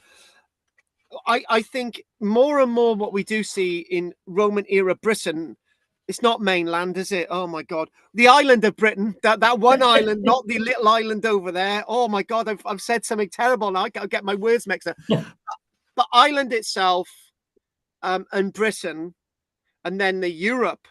I think women have different ways of performing. Did they have different cultural? I mean, was there? Yes, different, yes, yes. yeah. It's. I think the best way to see it is that women maybe in Ireland kept more of their sense of independence, where they'd completely lost their independence in Roman Europe. Mm-hmm. But when we see Britain, if we look at places like Geropolis and we think about women in Dorset being the people in charge, and then we think about Carta Manjua, the Queen of the Brigantes, and we think about Boudica and these, you start to see that women have a different role in Britain altogether, and Ireland. I think that's the point. So that evidence is there. Right. Okay. Oh, hopefully we did that. And anything from you, Judy? No, but I thought Will had a good idea about St. Patrick. I think there's something in that. I think I don't like going with these saints because for me it's more in a historical order rather than an archaeological order. But if I want to look at the archaeological evidence, then I can't dismiss these saints because what we do, let's just ignore their historical writing about any saints. But then how do you explain monastic cells? Lots of them in Ireland, and the big Christian towers. I think it was an older. That's the idea of the cells and the hermits was an older idea, and then the Christians took hold of it and copied it. But maybe they did, or maybe they didn't. But it then became part of the Christian canon. That's what I'm trying to get at, Judith.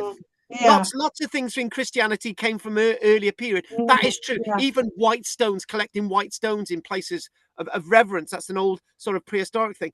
But you can't, like I'm doing with Boudica, and we got Londinium and Colchester.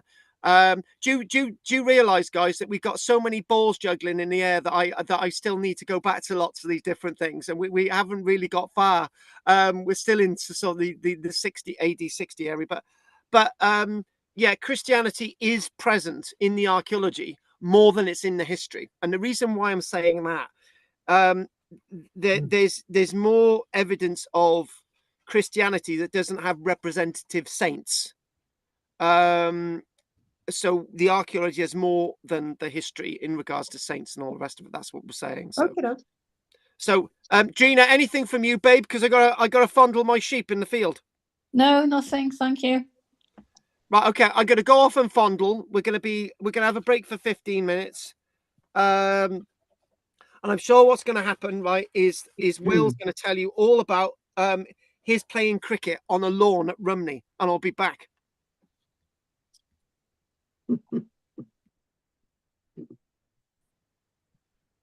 Mind you, the Canadians haven't got a cricket team, so what does that say?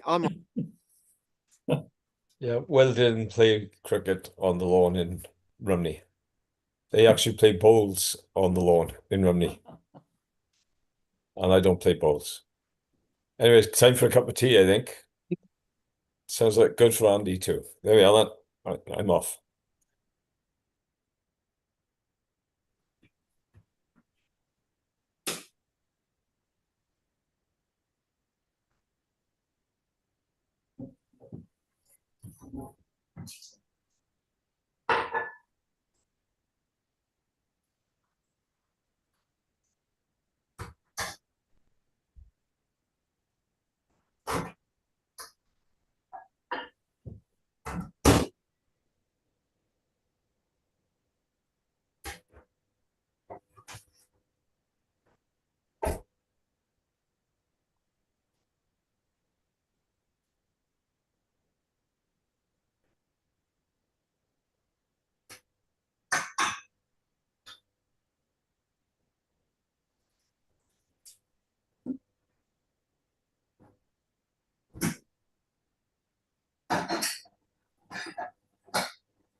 Bless you.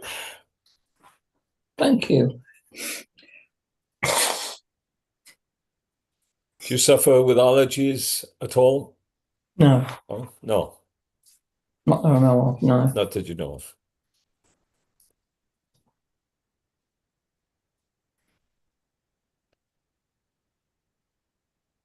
I seem to have got very strange, sniffy. And I think it's something to do with age. I haven't got a cold, but I get sniffy more often. And it's happened in the last 2 or 3 years.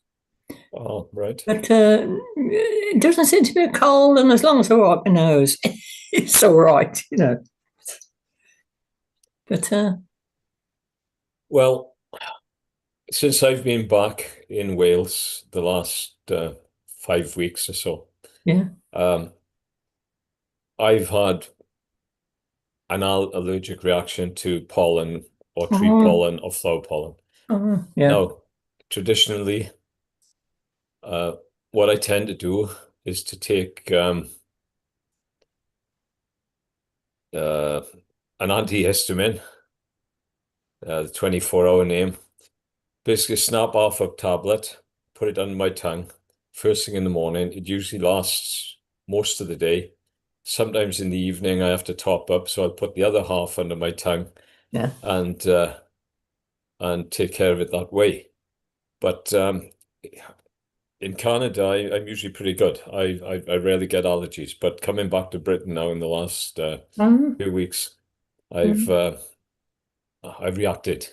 So again, age-related, change And of that's the first body, time it's change of climate. happened. But it's the first time it's happened. Well, it's the first time it's happened. Yeah, it's unusual, isn't that? Usually get allergies for life. You know? Well, yeah. When I went to Canada in 1976, I didn't have allergies before I left this country. Over time, I developed allergies in Canada by the 80s. Mm. And I'd have some severe reaction. My eyes would close, Oh. my eyes would drip, etc., etc. And I'd be incapacitated possibly for 1 or 2 days Yeah, in the season. yeah, not good, is it? So I basically cured myself of the allergy.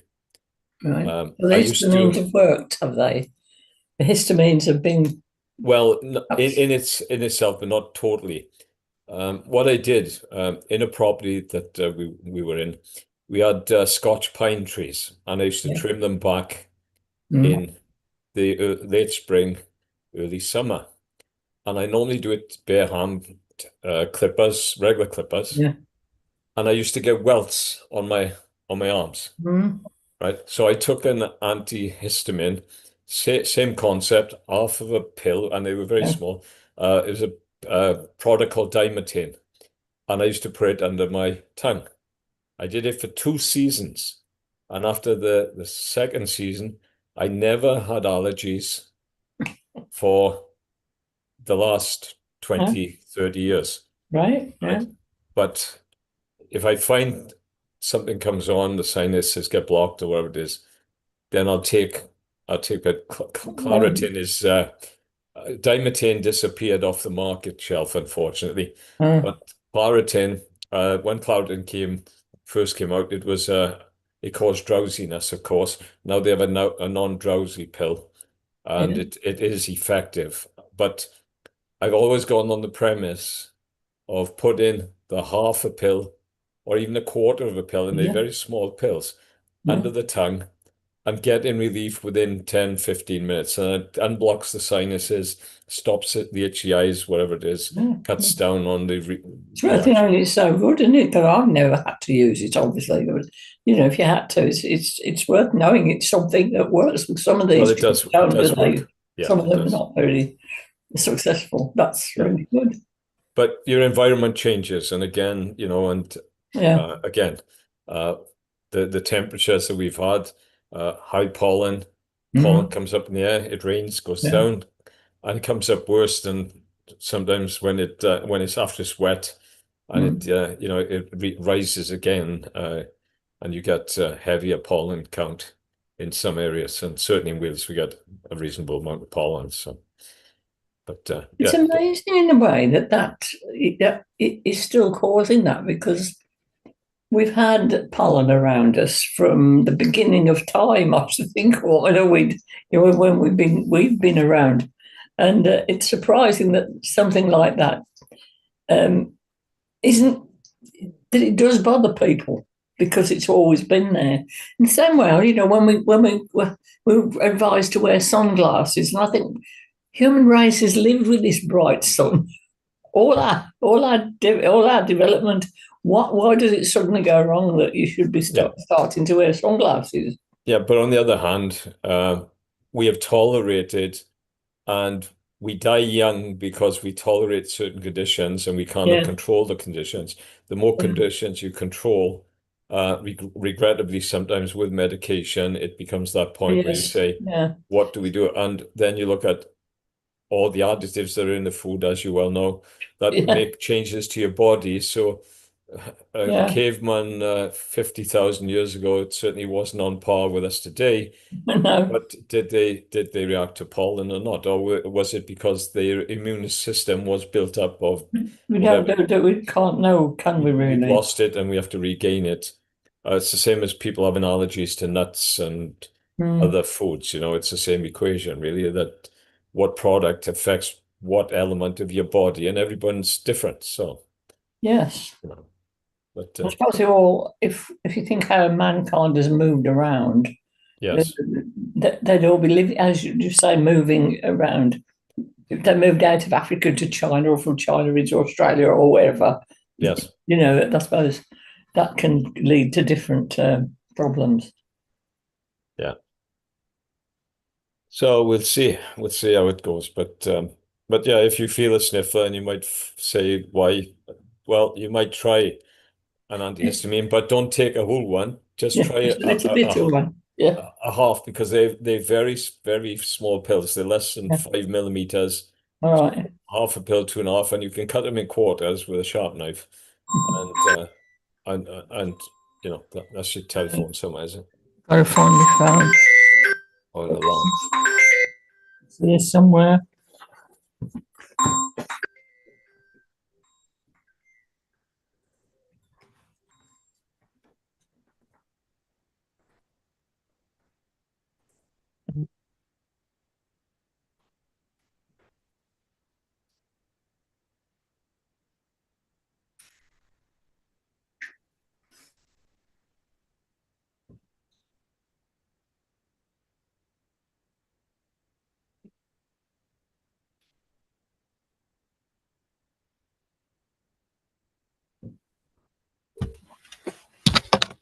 Right, guys, are we ready?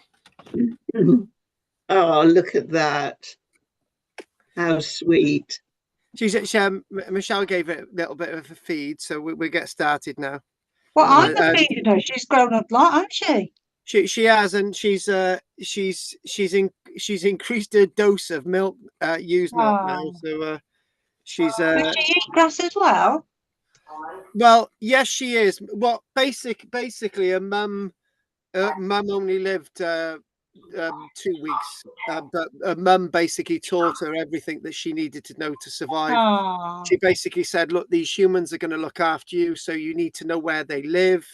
You need to sort of good job you were there. Basically, one thing I've not said is that her mum, even though she was full of milk, right?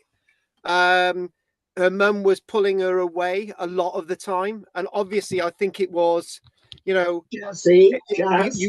you've got to learn now to have something else to eat, and we actually thought that the mum was rejecting this little lamb, right? But it was more a matter that her mum was saying, right, you're not always going to have my milk, and you're going to have to get used to other food sources, and you know, this is what we thought. And basically this one, when Snowdrop's mum you know, was dying that night, this little one fed off probably whatever milk its mum had, Oh. And then weirdly enough, his mum's belly was still really warm 2 hours after the mum died, and I think it's because a natural thing that the mum was trying to give it as much milk, even in death, and then she started crying. So so I'm quite proud of her mum, to be honest with you, because it shows the intelligence of sheep. The one thing is that most farmers only know about sheep that up to about the age of 2 or 3. We've learnt about older sheep that are usually put to death years before they get to an age, and we now understand older sheep more than most farmers because, and now we know what they do. So I think that's quite important thing to have learned.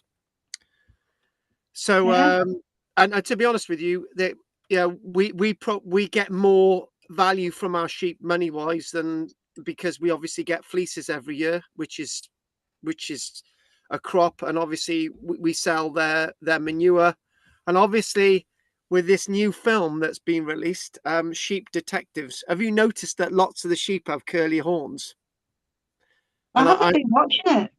Yeah, and I'm thinking that maybe they need locations where they've got sheep with lots of curly horns, so that's going to be something, right? So I wanted to say that I mentioned Caligula earlier on for another reason, that if anyone wants to get involved in sort of the next in actually the Caligula film that I'm planning to do, right, on the back of everything else that I'm working on at this minute, then I'd like to hear from you. Basically a little bit of research, going to look at locations to get some nice footage, all that type of stuff, and maybe if somebody wants to go over to Velsen in the Netherlands and see the remains of this Roman fort and stuff, then I'd like to hear from you. That would be really good.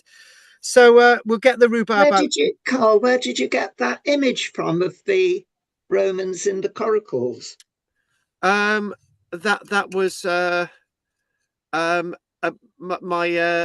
my friend Alex managed to get that. So that's actually part of the film. So we took images of the coracles and shields, and that was all put together. So yeah, it's a nice image. And when you,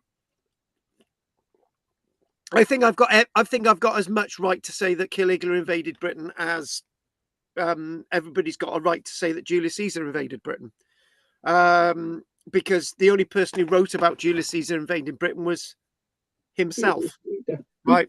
There's no other sources, right?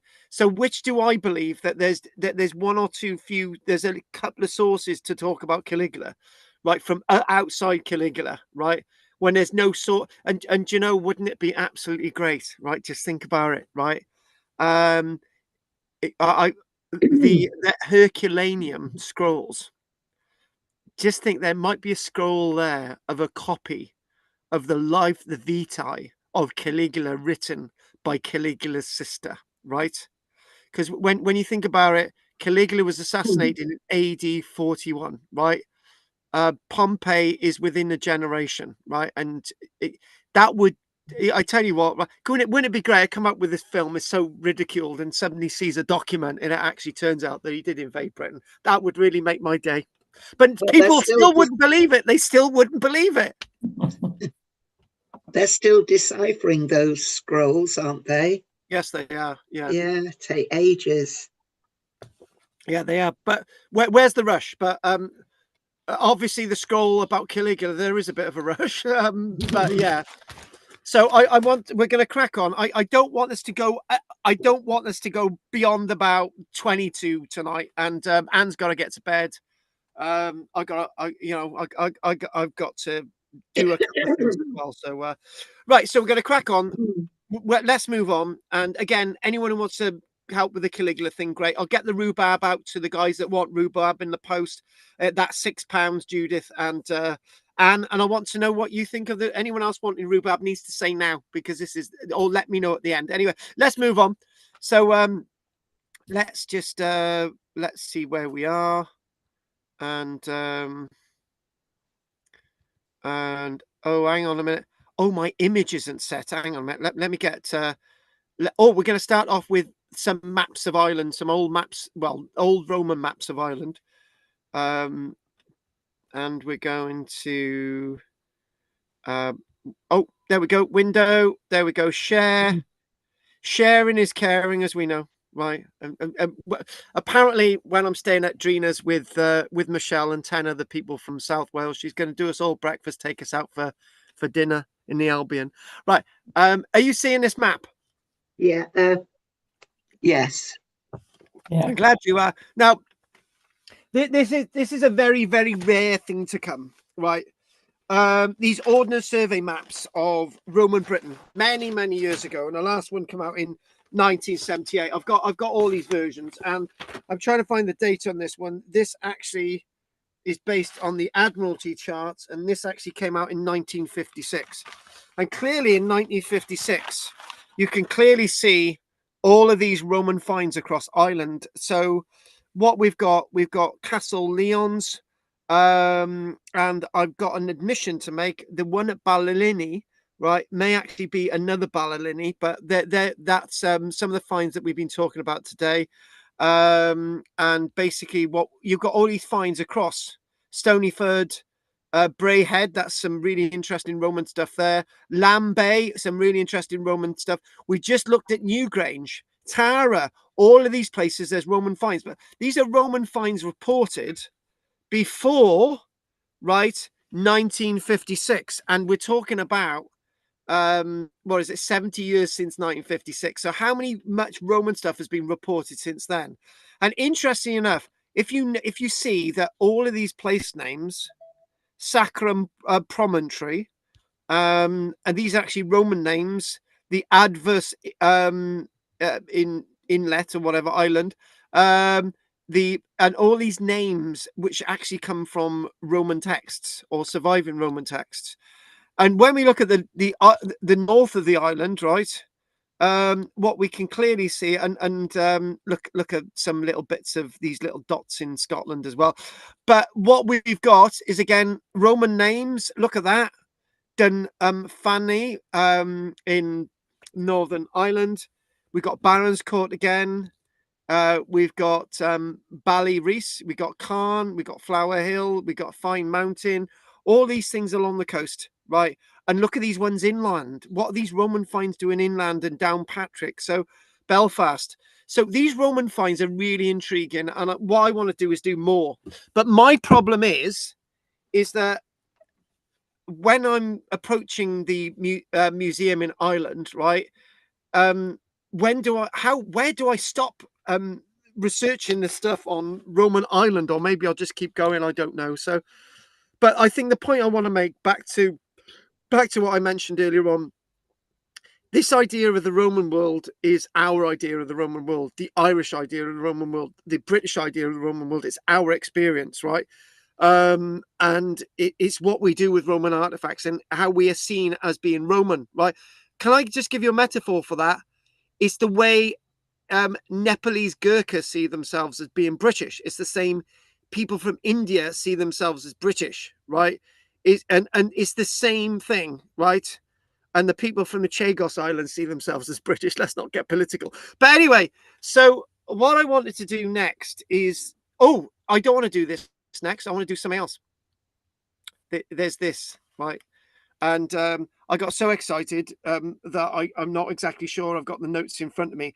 But sometimes we've got big hoards being found. And this is a hoard that's been found in the past few days. And this, French, I got to type in, my notes are on the notes are on the computer, and I'm using the screen. French, Roman, coin, hoard. Hopefully I can get up straight away. And here we go. Is it going to come up? Right, news. Here we go. Here we go. Headline news. Archaeologists in France dig up a jar packed with tens of thousands of Roman coins dating from about AD 200. So this is the ideal dream, right? Archaeologists in France found a hidden hoard of Roman coins buried beneath a village with ancient roots. So there we go. Again, it makes you Lincoln something, right? These coins are bronze. They're not the silver and gold coins that we were talking about in regards to Newgrange. And these are actually within the Roman world. So there is sort of a weird interpretative link there. And this would have been intact if it wasn't for the digging instrument that they used that went through it, but they didn't know this was there. If they knew this coin hoard was there, it would have been found ages ago. Well, by the way, there's a coin hoard over there. Leave it for the next 50 years. It's fine. Job done. So, right, okay. So what we've got is that archaeologists in northeastern France have uncovered an ancient neighborhood beneath the town of Senon, where they found not one, but 3 ceramic jars filled with Roman coins, and alongside a statue of Lloyd George for Drina, for good measure. The hoard is huge, numbering at least 25,002 bronze and copper coins from roughly AD 200. And the discovery was made during a routine excavation. Now, the surprising find offers new sight into how people in the late Roman Empire stored and managed their money. Now, when we think about this, it's always how do we interpret these hoards, and we'll just have a quick talk about that in a few moments. But they're talking about this with this part of the site. It's full of material.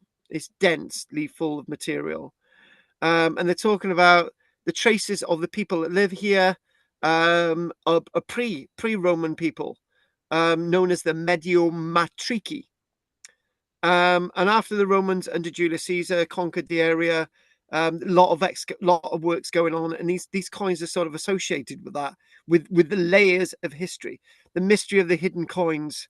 Now, each vessel lay sunk into the ground, their necks level with the floor. Oh my God, you can see what's going on now. They're just chucking their coins in a thing in the ground. Oh my God, Joe, we got one of these in the garden here. We've one day I was wandering along a road, coming back because my car had broken down, and I found £4 worth of pennies, and the bank would not accept them, so I had to just dispose of them in a jar in the garden, right? And that's exactly what these are. They're in this is on house level. Right, and there's these jars in there associated with Victorinius, Tectus I, and Tectus II. Right, and these are actually in my book as well. These are not from the AD 200s, as the earlier stuff said. These are actually from roughly the AD 270s, actually. And this interesting stuff. One of the first hoard held at least 38 kilograms of coins, which correspond to approximately 45 to 45,000 coins. And there's another amphora containing 19,000 coins. So there's loads of these things on site. And I just want to mention something about these types of hoards. Traditionally, archaeologists would see these types of hoards as being that they would bury them to come back for them, right? Now, or is it a matter that these coins were actually, so can you imagine carrying 38 kilograms of coins around with you in your rucksack, right? It's not going to happen, right?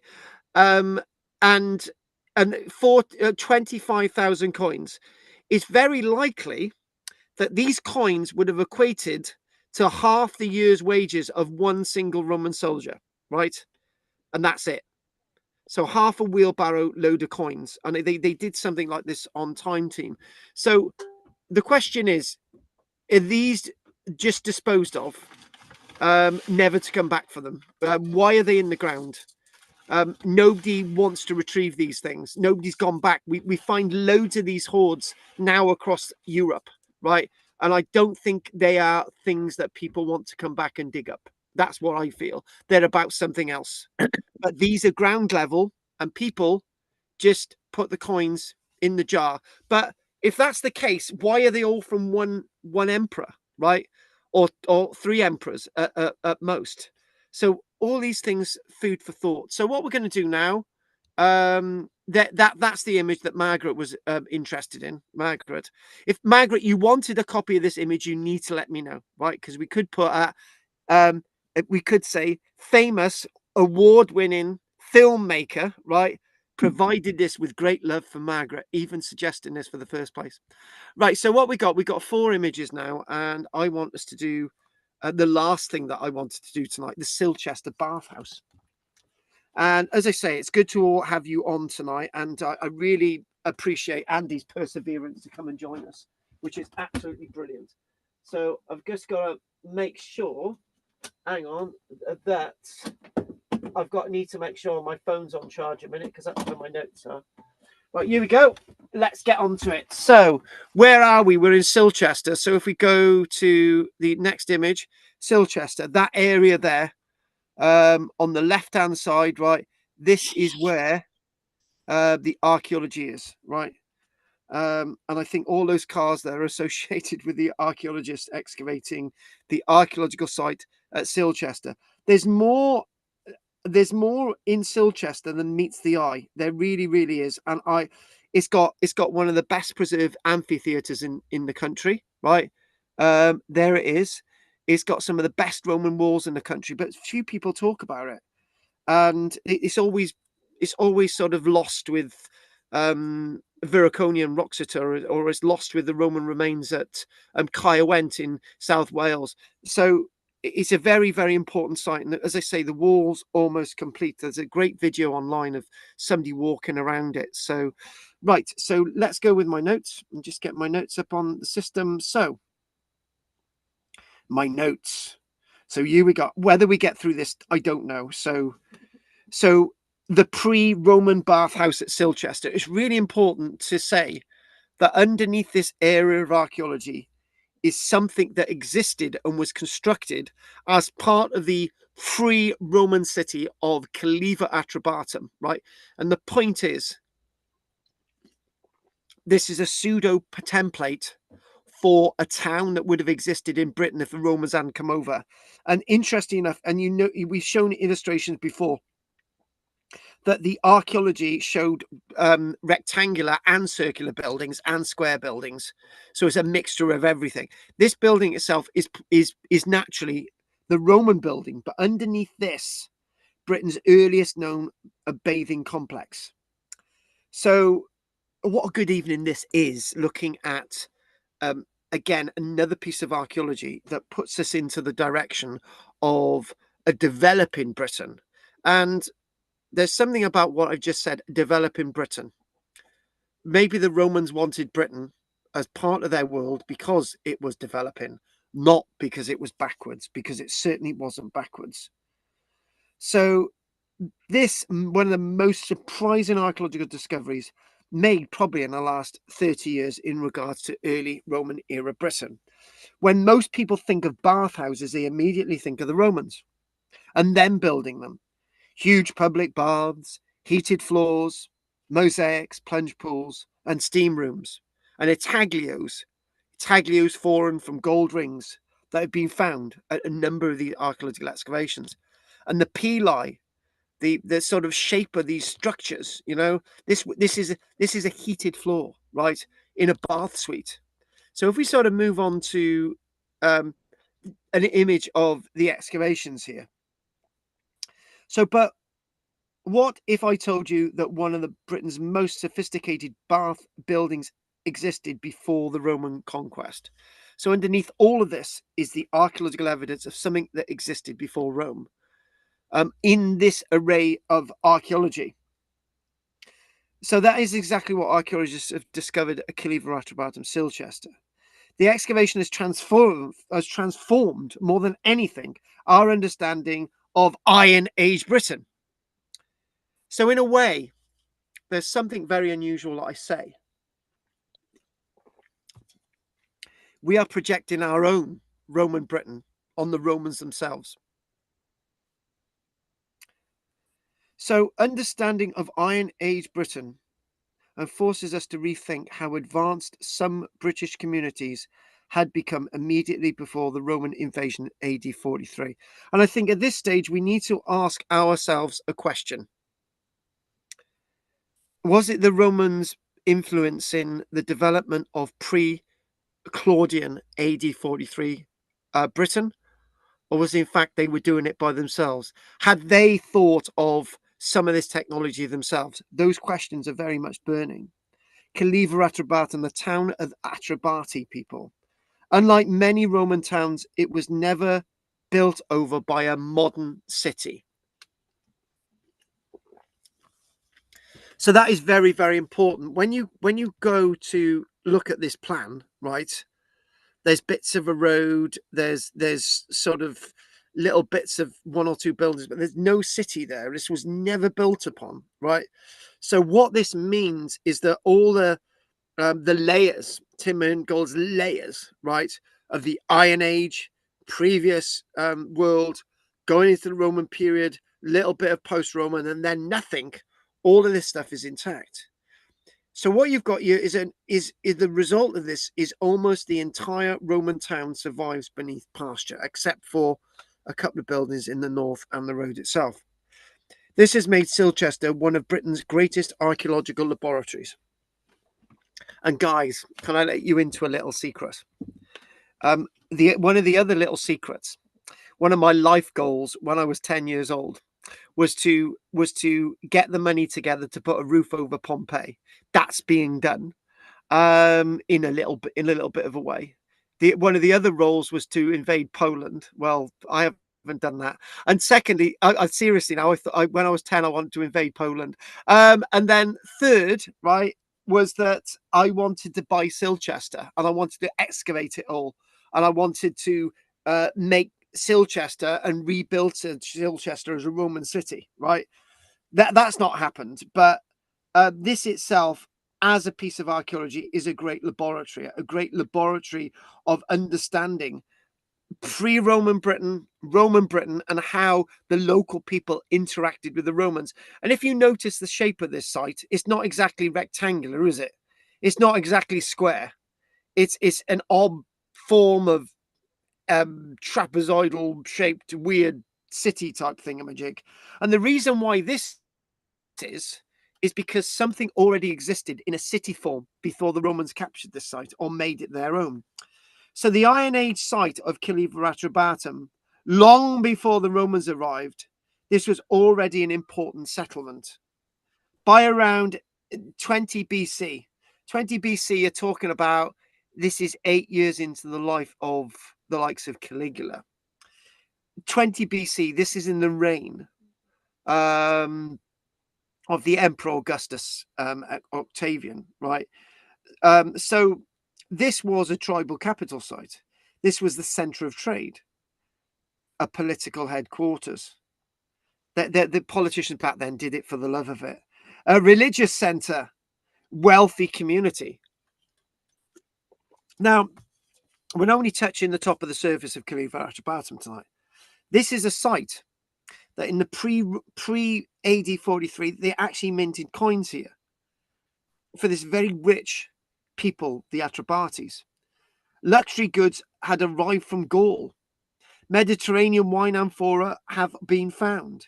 Clearly, this was no primitive landscape. This was a place going places.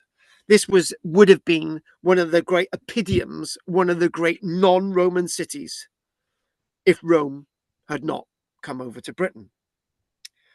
So the discovery of the site so the archaeology there that they're excavating, right? If we go to look at this, right, during the excavations led by the University of Reading, archaeologists uncovered an extraordinary building. And what I've got to do is I've got to get the specific images of this structure, which I'll do for another week, right? But initially they thought all the stuff here was Roman. Then they began dating it. The surprise was enormous. The earliest phases of this bathhouse complex dated before AD 43. In other words, Britons had already constructed a substantial bathing complex before Rome conquered Britain. What does that mean? How does that look? This is not Fishbourne. This is not Chichester. This is not Camel and Dunham. This is in the beating heart of close to where Reading is today, sort of in the sort of south belt of, as you would call it, modern day Britain. So dating the bathhouse, how archaeologists know several methods combined: pottery dating, stratigraphy. So obviously you've got a layer, then above you've got the Roman stuff, but this is in the pre-Roman layer. Coins, imported objects, radiocarbon dating, everything pointed towards construction in the late Iron Age. So directly underneath this stuff is actually something Iron Age. And actually it was completed by AD 43. 13 years before Claudius decided to invade Britain. So the buildings included heated rooms, water channels, bathing areas, careful engineering, drainage, sophisticated construction. This wasn't simply somewhere to wash. It was a purpose-built public building. So, folks, where does that leave how we look at pre-Roman Britain? When we look at places like Aqua Sulis, Bath, was there something already really substantial at Aqua Sulis? We know that there was something going on there before the Romans got their Bath, but how much more? When we look at, for example, burnt mounds, and we think about the ideas of saunas being things that were readily used in the Iron Age, this paints these people are not horrible, smelly people that just wandered around without having a bath, right? These people took bathing in an important way. This wasn't just a one-off bathhouse. This was something very, very specific. So when we think about this being a Roman building here, right, but you can see stainings and bits of buildings underneath. The bits of buildings underneath are actually the pre-Roman stuff. So the hypocaust system, one fascinating question concerns heating. The fully developed Roman hypocaust system appears after the conquest, as you can see it. However, parts of the building suggest that heated bathing traditions may already have existed. So how does that make us feel about people in Britain? Did we need the Romans to give us civilization? The answer is no. We were already becoming greatly civilized. Whether local builders independently experimented with heating or borrowed continental ideas remains debated.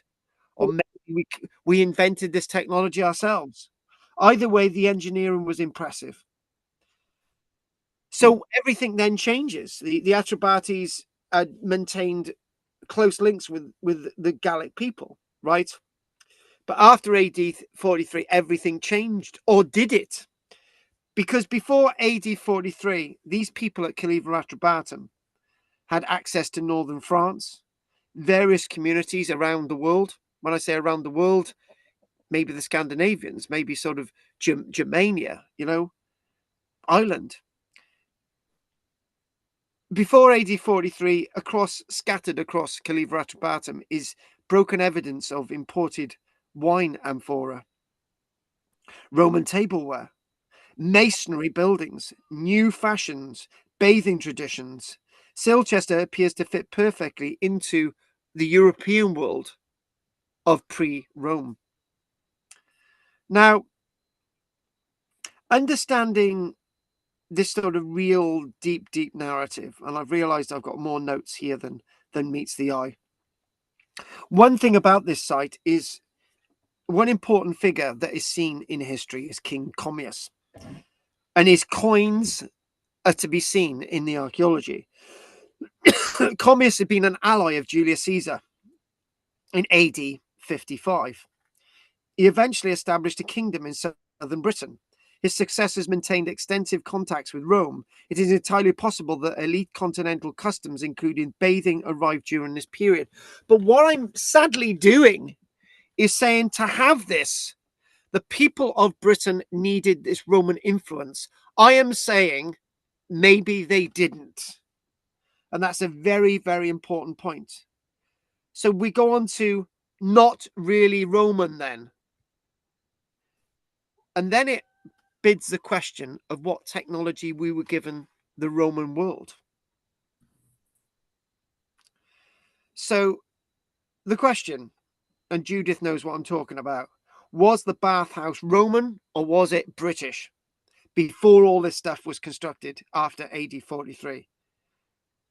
The answer to some would be Roman, It had to have been constructed by Roman labor to have built something before the Romans properly came over here in AD 43.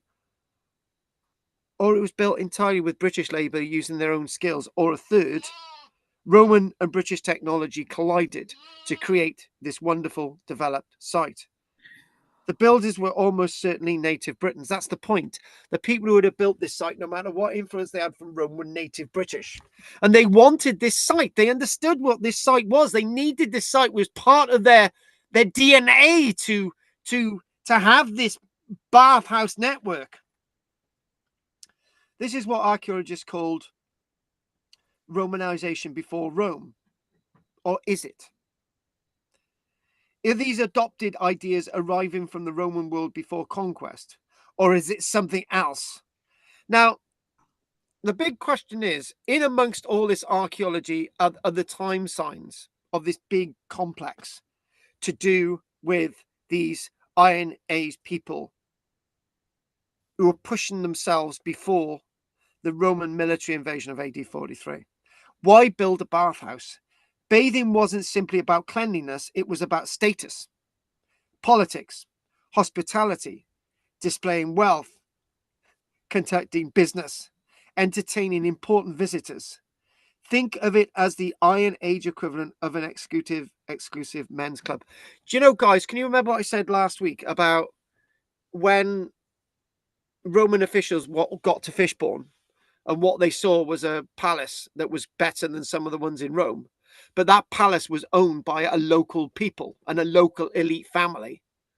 It's almost as if we are saying to the Romans, we can do better than you, but you've got all our technology. We can do better than you. Is the technology our technology or Rome's technology? That is the great dichotomy. It's a bit like who invented the atom bomb.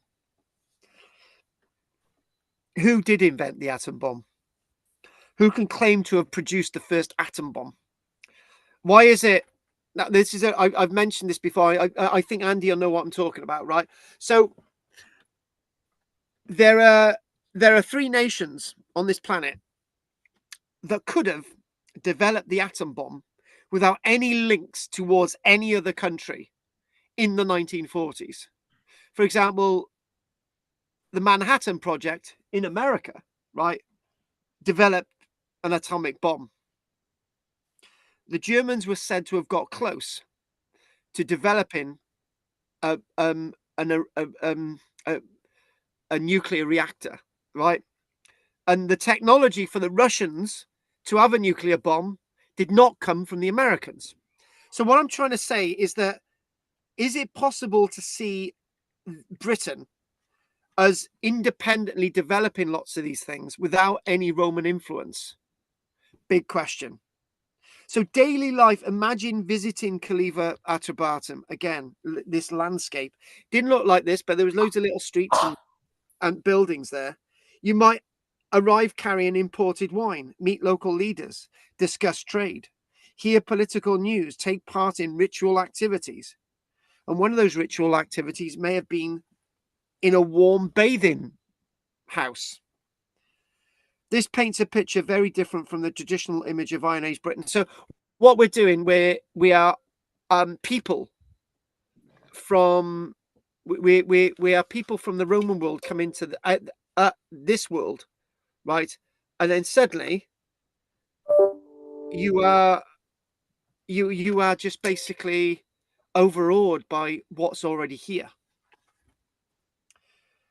So you could say that the Roman conquest didn't really do as much as some of us archaeologists and historians say. Some of the infrastructure was already here. Silchester quickly became one of Britain's earliest Roman towns. And why? Because it already existed. A bit like Camel and Junum. Rather than creating an entirely new settlement, they developed what already existed, including a bathhouse. The pre-Roman bathhouse demonstrates that many Roman ideas had already begun arriving decades earlier. Or is it something else? And this site is important to me. It really, really is important to me. And a shame we haven't got any more images tonight. But this site is really important to me. And the Iron Age Britain was highly connected. British elites travelled internationally. Continental ideas spread before conquest. Sophisticated engineering existed before Roman rule. Cultural change was gradual rather than sudden. All those different things. How much meaning is actually given to this? And do you know what I'm going to do? I'm going to contact Reading University, right? That's another email I'm going to send out. I'm going to send out contact Reading University to get some more images. So debates. Archaeologists continue discussing several questions. Was this Britain's first bathhouse? Were there more? Was this inspired directly by Gaul? So the Gauls get the credit, not the Romans. Was this influenced by Roman engineers? Was this reserved for the elites only? Or the biggest thing to say, or the biggest thing to ask, was the original bathhouse here a completely local innovation? We were capable of it. This is so powerful. It's almost as if the Romans get all the credit for the development of Britain, because there is a question. How is it the Irish were so advanced when the Romans didn't invade Ireland? How is it they managed to have their own form of Christianity? How is it where they were able to build the structures that they built without any influence from Rome?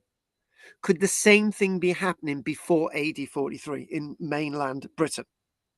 The wider picture, Silchester forms part of a wider pattern. Other elite Iron Age centres include Fishbourne Roman Palace, which we'll come back onto, Camalodunum, Verulamium. These settlements demonstrate increasing continental influence before AD 43. So coming to the end now, what makes Silchester unique? I want to go back to this image here. What makes Silchester unique?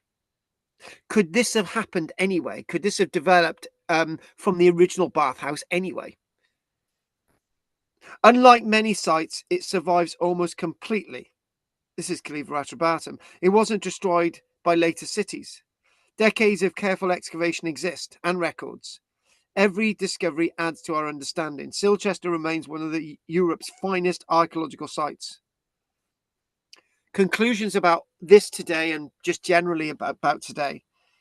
What have we learned today about this site? What have we learned today about lots of things? So the pre-Roman bathhouse demonstrates at Caliver Atrabatum, Britain was not isolated. We were very much part of the world, influencing the world. We were given to culture as much as we're taking culture. Native elites embraced new technology. Cultural exchange preceded conquest. The Roman invasion accelerated existing change rather than starting it. So the Roman invasion accelerated existing change rather than the start. And I think that's really important. It all basically, okay, we'll just do something bigger. Or there was already something bigger. Perhaps the greatest lesson is this. History is rarely as simple as we imagine. Do you know what? History is taught. Iron Age. The Iron Age ends. AD 43, the Romans. The Roman period ends. And then we got the Anglo-Saxons. And then we got the Vikings. And in 1066, we got the Battle of Hastings. And suddenly we got the Norman period. All of that is wrong. Because the Iron Age continues beyond AD 43 across most of Britain. After 1066, there are big areas of Britain that are still controlled by the Anglo-Saxons. The Anglo-Saxons, barons of the north and the harrying of the north in the 1080s, right? Wales itself remains an independent part of Britain until 1283. So does Scotland, right? So all this thing about the Normans conquering the whole of Britain is completely wrong. They even conquered Ireland, but all these things happen in different order. So the final thought on all of this now, the Romans undoubtedly transformed Britain in what we see around us, right? But discovery, and what we see around us is the stone remains, right? But we also see the stone remains of Brochs in Scotland, which were built exactly at the same time as the Roman stuff, and the walls at Caliver Atrabatum. But discoveries like the pre-Roman bathhouse at Silchester remind us that Britain's Iron Age peoples were already innovative, internationally connected and eager to adopt new ideas.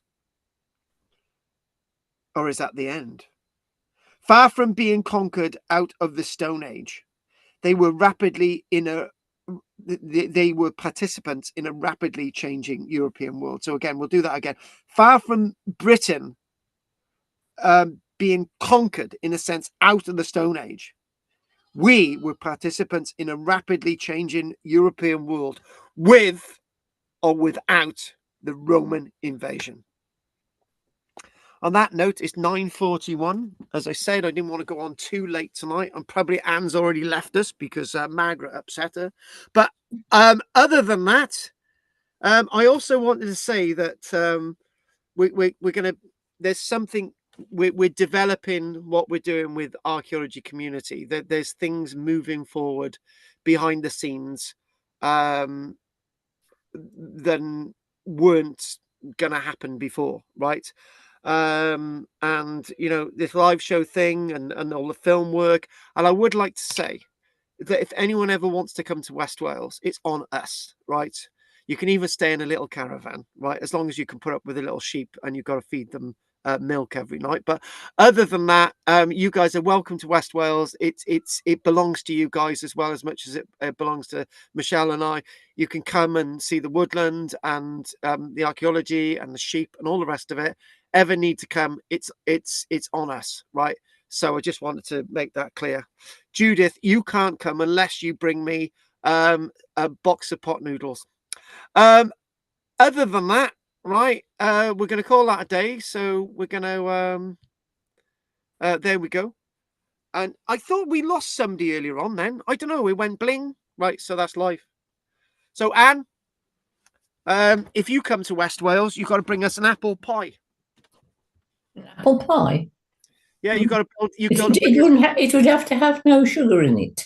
Oh, yes, yes, no, yes, yes. I've had an apple pie without sugar. They're bloody gorgeous, right? They are, okay. Yes, they are. That's your contribution, right? Drina's contribution is a smile, right? Margaret's contribution is a constant criticism. No, Margaret's contribution is that she's got to get something really nice from Booths. Mm-hmm. Yeah.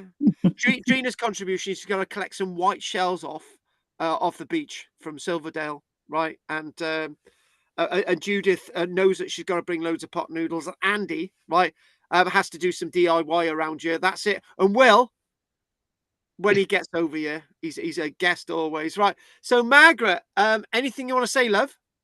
Well, the Etruscans were the ones that invented all of those things, and the Romans just nicked their ideas. Now, can we just, you and I can we have a little discussion, you and I? Let's have that. See, Margaret's sort of being dragged into something now, right? So, so could you be saying that some of these influences that we find in Britain could have come from other people, like the Greeks, like the Etruscans, like the Egyptians, and that is a really interesting order to understand, right? There's this obsession about Rome, and Judith watched lots of these things online, and she's been part of some groups that I've been in, and there's like lots of people are saying, but if Rome had never invaded Britain, right? So Margaret, this is the point, right? The Romans never ever invaded Britain, right? Caligula had a go, but he just collected the coracles, right? But the Romans never ever properly invaded Britain in AD 43, right? We're looking at Caligula Atrabatum. We're looking at other centers of development in Britain, right? Would we be crediting the Romans for this or other people? I would say we would be likely to be crediting other people other than the Romans for the innovations, or let's be honest, some of these innovations are our own innovations, right? Go on, answer, respond, love. Well, I know you. I was thinking of the burnt mounds. That they found. I don't know if they found them in the south of England, but there was certainly a lot up in Orkney and some of the islands in Caithness. Yeah, exactly. They're there. Yeah. So we already knew how to heat water for whatever purpose. We never really discovered, but it could have been for bathing. Yeah. So we did have that knowledge already. Yeah. But the other thing is, Caractacus was taken over to Rome as a, they enslaved him, didn't they? And he was absolutely gobsmacked when he saw the might of Rome, the fabulous buildings. And he said, why have you done that? Why have you put a red well, herring? That's a really nasty thing there. This is the other side of it. Yeah. He was so amazed by the fabulous buildings in Rome. And he said, why on earth did you want to come and conquer Britain when you've got all of this? So you know what I'm there going are to say, two don't you? sides, aren't there? You know what I'm going to say? The Romans wrote the history. I know. So right back at you. And you know what I'm going to go, right? Yeah. I'm going to go right back at you, right? If Caractacus had gone to see these Brocks in Orkney, he would have been saying exactly the same thing. They've got these massive conical shaped towers in Orkney. How did they do this, right? And let's be honest with ourselves, right? Whatever Caractacus was as a person, right? And what is the okay, right?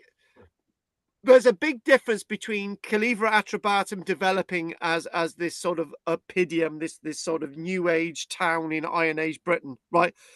And temples and structures and columns and walls that had been developed in and around Rome for the best part of 750, 800 years, right? So Rome had had chance to develop. Calivra Atrebatum is just coming out the ground, right? So I can understand what you're saying, and I can understand that interpretation, but it's like comparing Paris with Welwyn Garden, right? So Welwyn Garden, right, didn't exist until after the Second World War. So you've got this big sprawling metropolis, right? You don't have the town halls and sort of huge developments at Welwyn Garden, right? But it doesn't mean to say that Welwyn Garden is any lesser a place compared with Paris, except Paris has been there for thousands of years. Welwyn Garden hasn't, right? So if we look at it that way, then there's a different way of the perspective. But members of the Catavalorni tribe have been toing and froing to Rome since Julius Caesar's time. And other localities. Do you remember the Phoenicians? You remember the Carthaginians? All that stuff. People had been circulating to other localities. Don't forget that. Yeah, so there was a lot of toing and froing and a lot of ideas being swapped.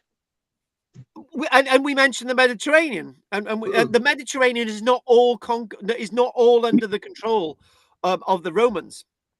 No. So you know there's lots of interesting ways of looking at this. So I think the ballpark thing, right, is we've got to level up, right? Are we insulting our ancestors by saying the only way they could have done this was getting outside help? You're right in what you're saying. The burnt mounds, that's a good example. You're also saying they're trading in information, but what about us trading information the other way? Yeah. So that's the other thing. We gave them our burnt mounds and they developed it. But no, the Etruscans did all of that.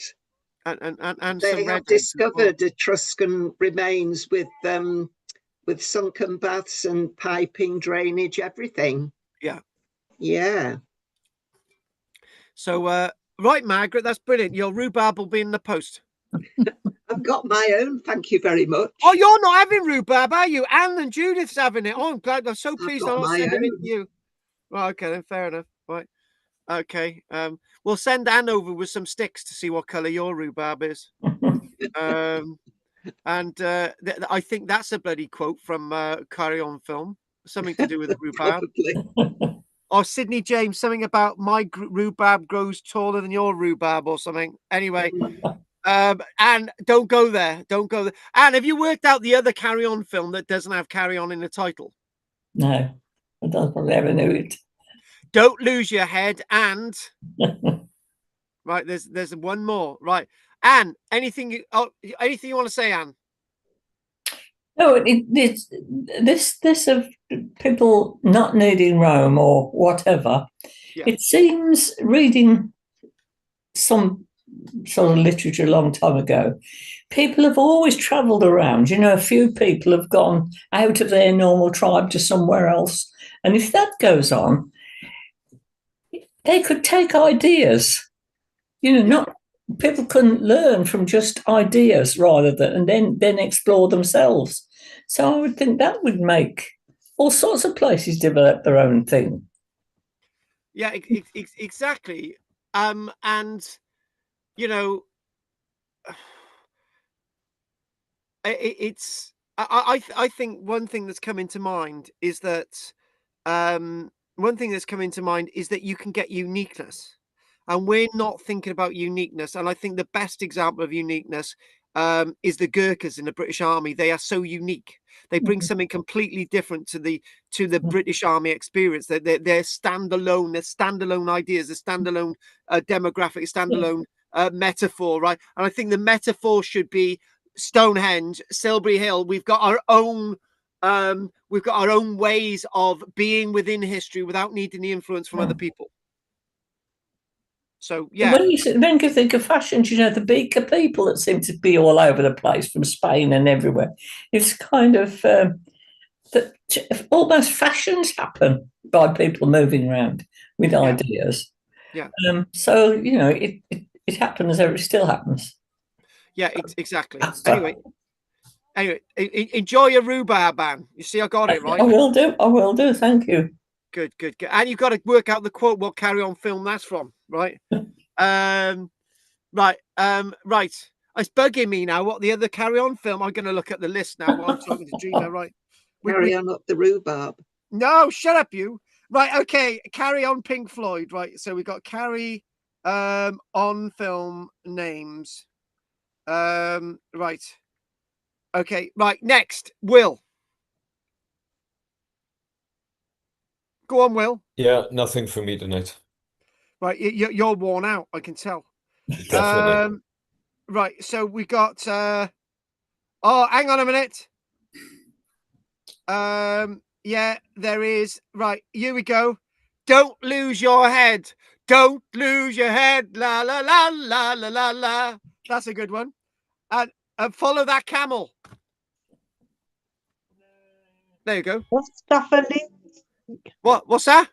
Mustafa League. Mustafa Ali! Mustafa Ali! Oh, I love that.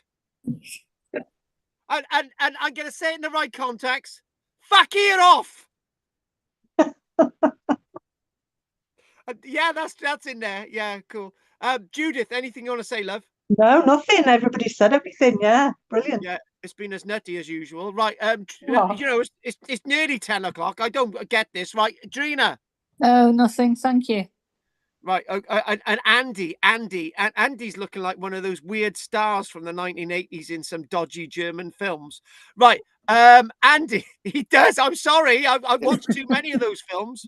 Difficult to follow that one, yes. No. I like the shape of Silchester, though. Really interesting shape of the city walls. Yeah. And you know what? And it's not even laid out. It's laid out on a grid, but it doesn't line out with the walls at all, does it? It's brilliant. Do you know what? Right. I'm dreaming of you know, it'd be great to go to somewhere like Silchester. It would be brilliant, and I've never been there, but the more I look at it, the more I think I didn't know that. And the wall itself is more or less complete. It's got the amphitheater.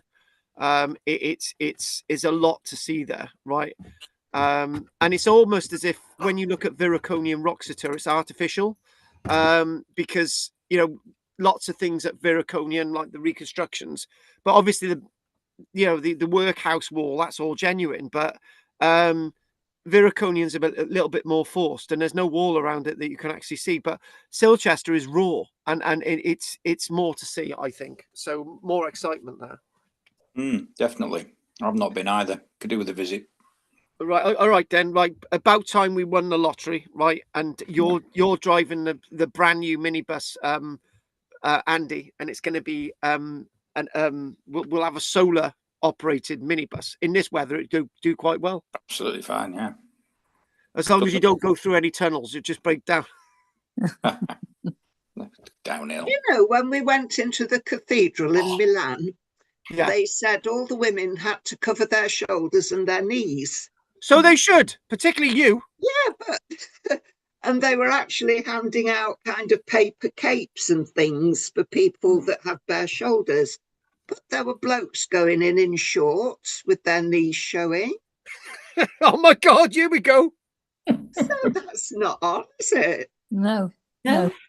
I think It is blatantly sexist, but it's not the only place you get that. God is a bloke, isn't he? No. Oh no, I don't want to do this. He's omnipotent. He's not a god. He's not anything. He's everywhere. Omnipotent. He's everywhere. He's even in the shower. Well, the with way you if it you're having a shower. behaves, it's like a bloke. Yeah. Michelle said, "Why are you calling him then?" The Pope's normally a bloke. Well, all religions there have was one blokes, female aren't pope. they? Yes, there was. Yeah. There was a But female. what's pope. wrong with women's knees and shoulders? Oh, they distract you from your psalms. And you're eating your sarnie while you're at the pulpit. Well, I think some of those hairy, knobbly knees that the men were displaying. The lycra ones. For lunch. Yeah. In this day and age, it shouldn't be happening, should it? I this is turning Judith on. Respect all round, brother. Yeah, totally agree. Yeah, it's all for the good of the country, I think. There was one place in Greece where I think it was Greece, or it might have been Turkey, where we were both asked to cover up. We expected to be. But, yeah, just like it's a wrong. A thong? You wore a thong? It's so wrong. It's wrong. All right. It's wrong to wear a thong. Michelle's laughing now. Right. I gotta say, make sure everybody gets their class fees sorted out next week, because next week we're going to be doing a bit more of Fishbourne. We could probably do a bit more of Ireland. We're going to go to Brading, Roman Villa. We'll try and do more Silchester. It's all coming in. I can't even get past. I got to get back to Boudica somehow. Do you know what I mean?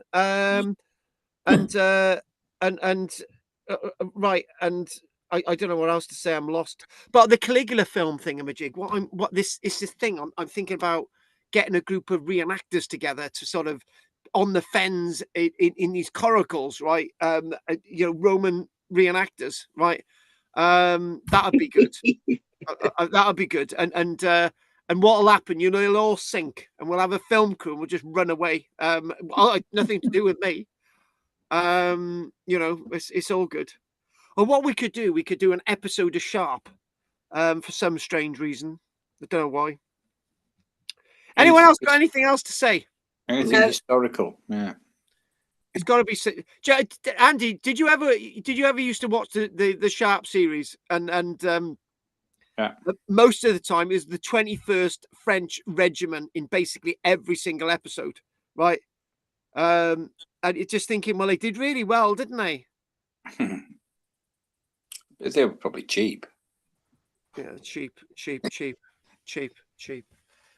Oh God! Right, right. Judith, you get the last say tonight. You can say one more thing.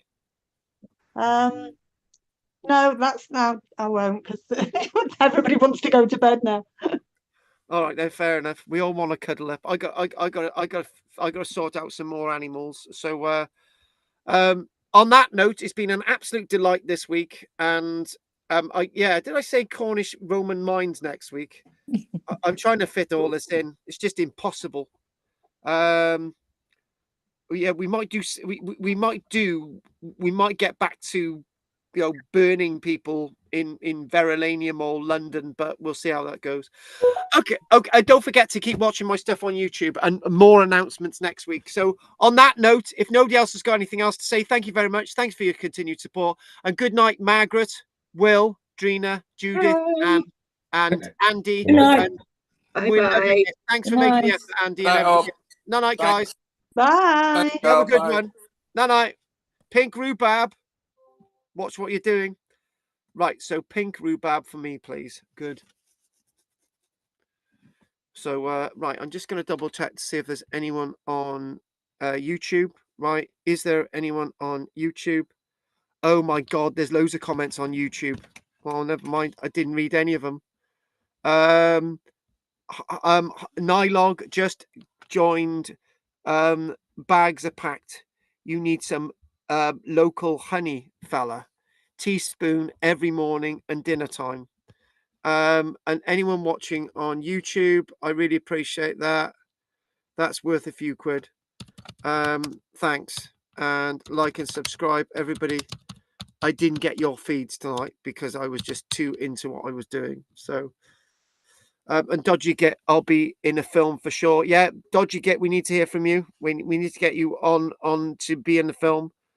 And then Poor Sheep is and yeah, Carnegie Rockefeller, whatever that's about. Right, I'll be doing probably another little bit of a live in a short while.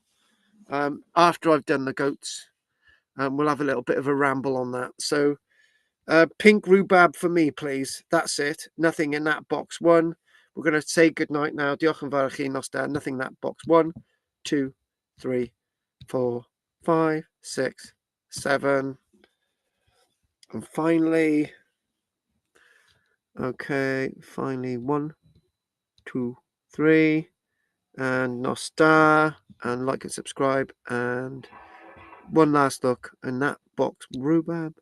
Pink rhubarb for me, please. Why specific pink? Oh, she wants pink. Judith wants pink rhubarb. She wants the pink stuff. Which is probably going to cost less because it's thinner. Get that all out tomorrow. So pink rhubarb for me, please. And that's that. So thank you, guys. Here we go. Do. Nostar.